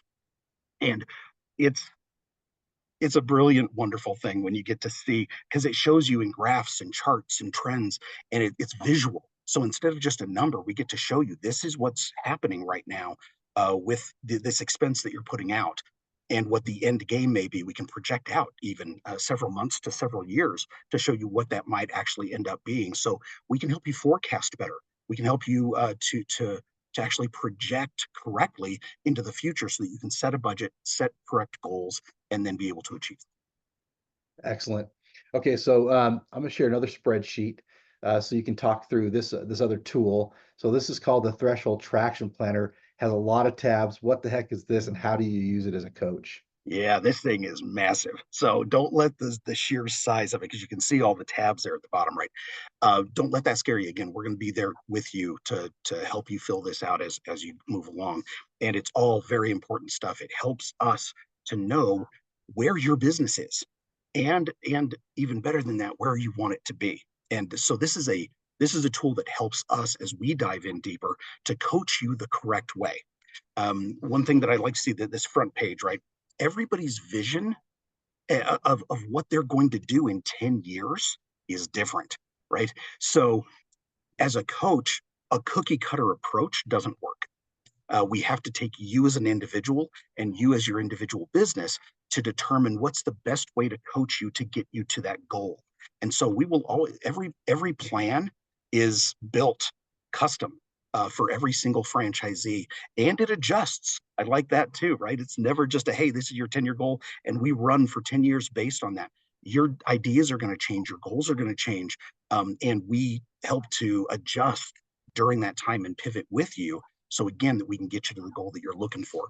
But you can see the core values filled in for PMI. We've got vision and mission as well that are already filled in. These are the things that drive PMI. This is what keeps us together. It keeps us on the same path, the same road, going in the same direction. But the 10-year target, we want you to dream big. We want you to put something in there that's just, wow, if everything went right for me, this is where I would want to be. And then we break it down though into a 3-year picture on that right-hand side and the 1-year plan. We need a plan every year to be able to drive us towards that picture so that that goal can be realized. So we really fill these out in great detail with you during our calls so that we can, again, help to coach you in the best possible way. We also go over marketing strategies, right? The strategies are going to be put into place while you're here at workshop and during our launch series. But then we help you to make sure as we're adjusting that you're getting the ROI that you need out of it. And we want to make sure that we are saying, does this money belong here or does it belong somewhere else? We help guide you along that journey as well. Excellent. So I want to make sure that the attendees again have an opportunity to ask any questions. So if you guys have any questions, feel free to drop it in the chat or unmute. Edward's more than happy to answer any questions as we go into this. So any questions? I'll pause there for a minute. Edward, oh, here we go. This is Diaz again. This is a very interesting part of the course of this webinar.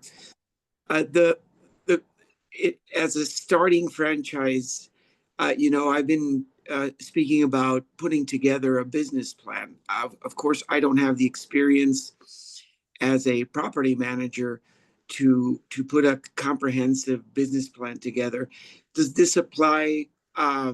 We start doing the business plan once or when is the appropriate time to get a business plan, in the sense of putting it together for financing and getting the resources together to get into the program? Yeah, I think I understand that question, but I'm gonna let Jeremiah answer that. Hey, Raymundo, let me ask a clarifying question. Are you talking about assistance to get a business plan put together before you sign your franchise agreement? Yes. See, I'm putting together all the resources that need to be ready and in place to be able to participate in the best way possible.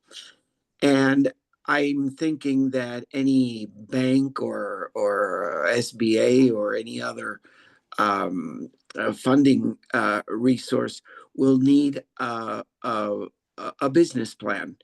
So I can understand, and what I see here are elements that are crucial to a business plan.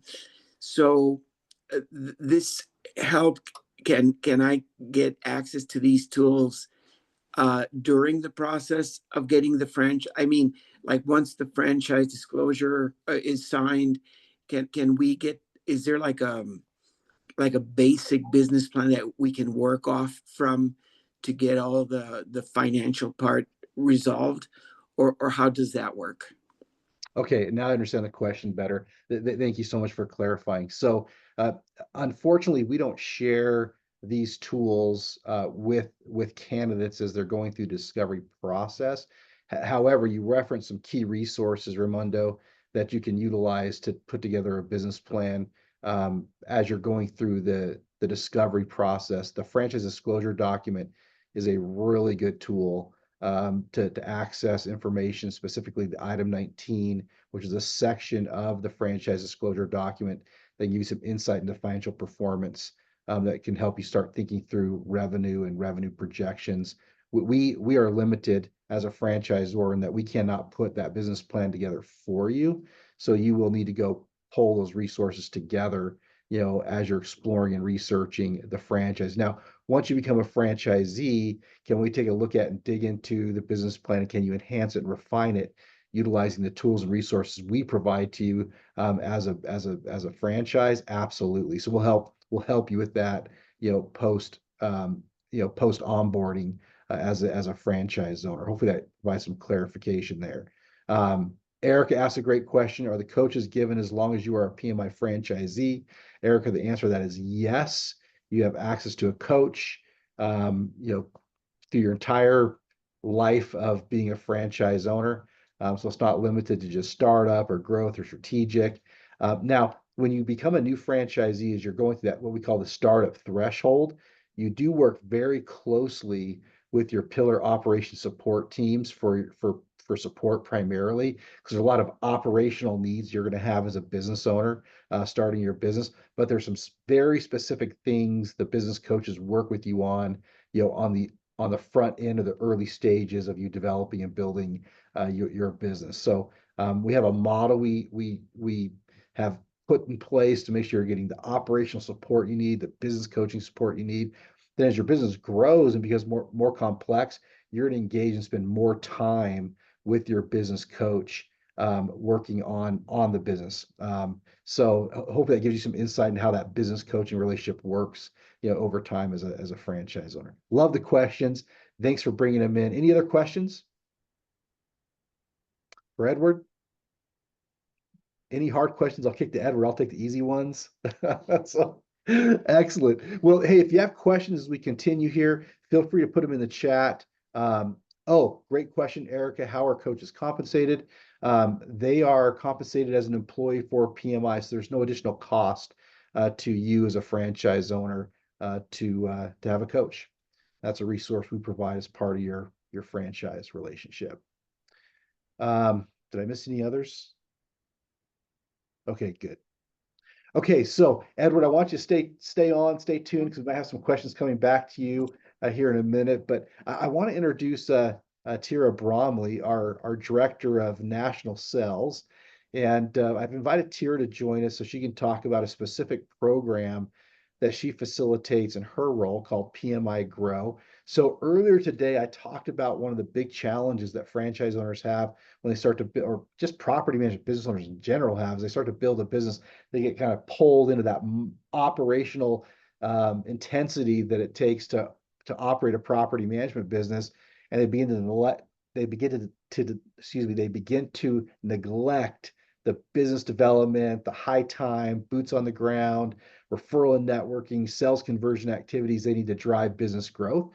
And so Tira leads PMI Grow. So I'm going to let you introduce PMI Grow and what it is and how it helps franchise owners really put their foot on the gas pedal and move the needle when it comes to growing their franchise. So Tira, take it away. Thank you, Jeremiah, for the introduction, and Happy New Year, everybody. Yes, so PMI Grow is a program that is focused on business development managers. So ideally, once you sign with the franchise, one of the first hires that you will want to be looking out for is a business development manager. We have, of course, within a small business and starting it up, you have two roles, right? You have your role of trying to sell, and then you also have the role of operating your business. And that balance is really difficult to do at the beginning, because as you scale, if you're really good at sales, then you're going to have to really refine your skills on operating the actual business. And if you get too focused on the operations, then your sales start to suffer. So we designed a program for you to hopefully feel confident enough to hire someone to take on that sales role. Not everybody is naturally good at sales. Some of you may feel as though you are really good at sales, which is great. But I think no matter what, you're still going to want to make sure that you have someone who can devote that time 24/7, because we do have to sleep and eat. Sorry, but having a full-time business development role in your company. So we designed a program called PMI Grow, which basically, and I'll show you, it takes on the training basically for your business development manager. And these are the key things that we focus on. For 12 weeks. That business development manager will go through the following process. We do this via Zoom. So we have different business development managers throughout the US who work with their franchisees. We have goal setting at the very beginning. We talk about the CRM. They are working within the CRM on a continual basis, and we want them to optimize that tool so that they can work on campaigns as well as drip campaigns and follow-ups and all the things that we are required for you to sell and maintain the relationships that you need to with the leads that you gain. We talk about sales fundamentals. And then we look at the unique selling points of your company within your own market. And so this is actually done with the franchisee aside of the business development manager to discuss that, just what Edward just shared with you. What are the core foundations, the core foundation of your company? What is it that you live and breathe by? What are those things that you are going to do exceptionally well within your market? And how are you going to be able to compete with those around you? So within that goal setting, within understanding your core values and all of those things, we want to make sure that your business development manager is able to communicate that and you are both aligned together. We talk about marketing materials and powerful presentations that hopefully they're giving on a frequent basis with various brokerages within your area. In-person networking, we actually have a guest who comes in. She's the queen of networking. She's awesome. We talk about working with the investor, cold calling, mail campaigns, email campaigns, overcoming rejection, social media, analyzing and utilizing data for sales success. So after those 11 weeks, we're able to look and see how are they performing within Lead Simple? What are those numbers looking like? How fast are they answering those calls that come in? And then finally on week 12, we talk about acquisitions and basically opening the door for our having our BDMs be able to open the door for our franchisees to find out if there are opportunities that within your market that someone might want to sell. So we cover those 12 weeks for an hour and a half every week and then after that we meet monthly for 4 months just to see how we're practicing these skills. And we work within cohorts, so we have them almost on a monthly basis. And just to briefly show you, this is the management software that we use to keep track of those BDMs and find out what kind of things they're engaged in on a regular basis. So as Jeremiah pointed out, there's a lot of those activities that you need to be highly committed to. And I'm sure as you're thinking about building up your business, you're ready to get out there and start networking and doing all the things that are required in order to reach out to this market that you're about to work with. And in doing so, As I mentioned, the more successful you are in that, the more your operation starts to take over. So ideally, you have someone who is devoting all of that energy and time into those activities that are necessary to build up your business. And so this is just a small snapshot of what our BDMs are doing. They're engaged on a weekly basis. We're able to see, or sorry, daily basis, we're able to see what kind of activities that they're doing. This is integrated with their CRM or our Lead Simple. So it allows all of those activities to be tracked within the system, and then we're able to see who's performing the best. How are those BDMs performing, and what kind of things are they engaged in, and how many doors, as we say, are closing, so that we can get that and bring that business on. And so finally, what we have done is created a compensation model that follows this very closely. So some of you might be a little bit overwhelmed at the thought of employing someone full time. Instead, what we've done is we've created something called the KPS system. And the KPS system is actually based on the KPIs that I just showed you. And within those KPIs, they would be rewarded or compensated for the various activities that they're engaged in. So it basically tackles on the, how do I actually afford someone? How do I know what they're doing, and what kind of return on investment am I going to get if I'm going to put money towards a business development manager? Well, this structure tries to answer that. So what we've kind of come up with is we're able to look at different BDMs who are performing really, really well, and what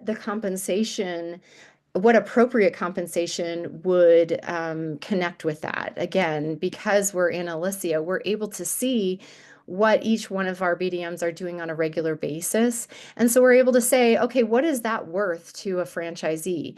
And so within this system, within the structure, we've been able to say, okay, so every added new contact within the CRM, or every mail that's sent out, or every touch point basically is worth $1. If there's anything positive that comes from the touch point, that lead will be worth $10.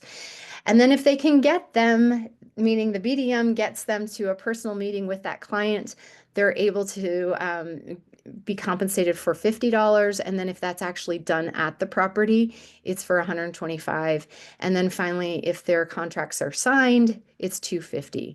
So the flow basically compensates them for each of those activities that, again, you will be very much engaged in, but at some point you won't have the time to do. So the example is shown here where we've noticed that high performers typically, if they get the right leads, 1 out of 50 to 75 typically become quite promising, and the sales process starts to take place, which ultimately ends up being about a $485 investment basically for that door. And we have 2 examples here. I need to update these, but it seems like the months just passed so quickly. One of our really amazing BDMs, her name is Jasmine Bay.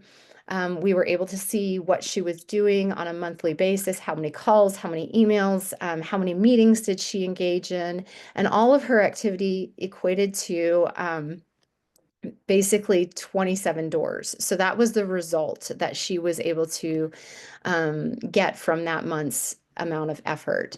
And therefore, for the franchisee, it's an $8,000 payment towards the sales, towards Jasmine herself, but you're also gaining 27 doors. So that's a pretty great payoff, ultimately only being about $302 a door. Finally, our last example here is Hannah. She's incredible. She's absolutely amazing. She came in with no sales experience whatsoever. She joined our program, PMI Grow, right out of the gate. And she just started to perform incredibly well. And as a result, for the month of July, in fact, she had started in May. So this is just an example of one of her months. She got 44 doors, ultimately again costing $13,000 just for the activities that she engaged in.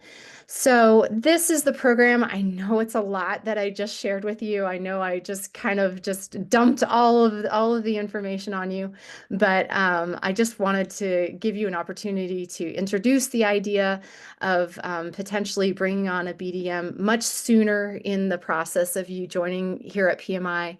And I'm happy to answer any questions that you might have. Any questions? Any questions? I was gonna ask for questions, Tira, but you beat me to it.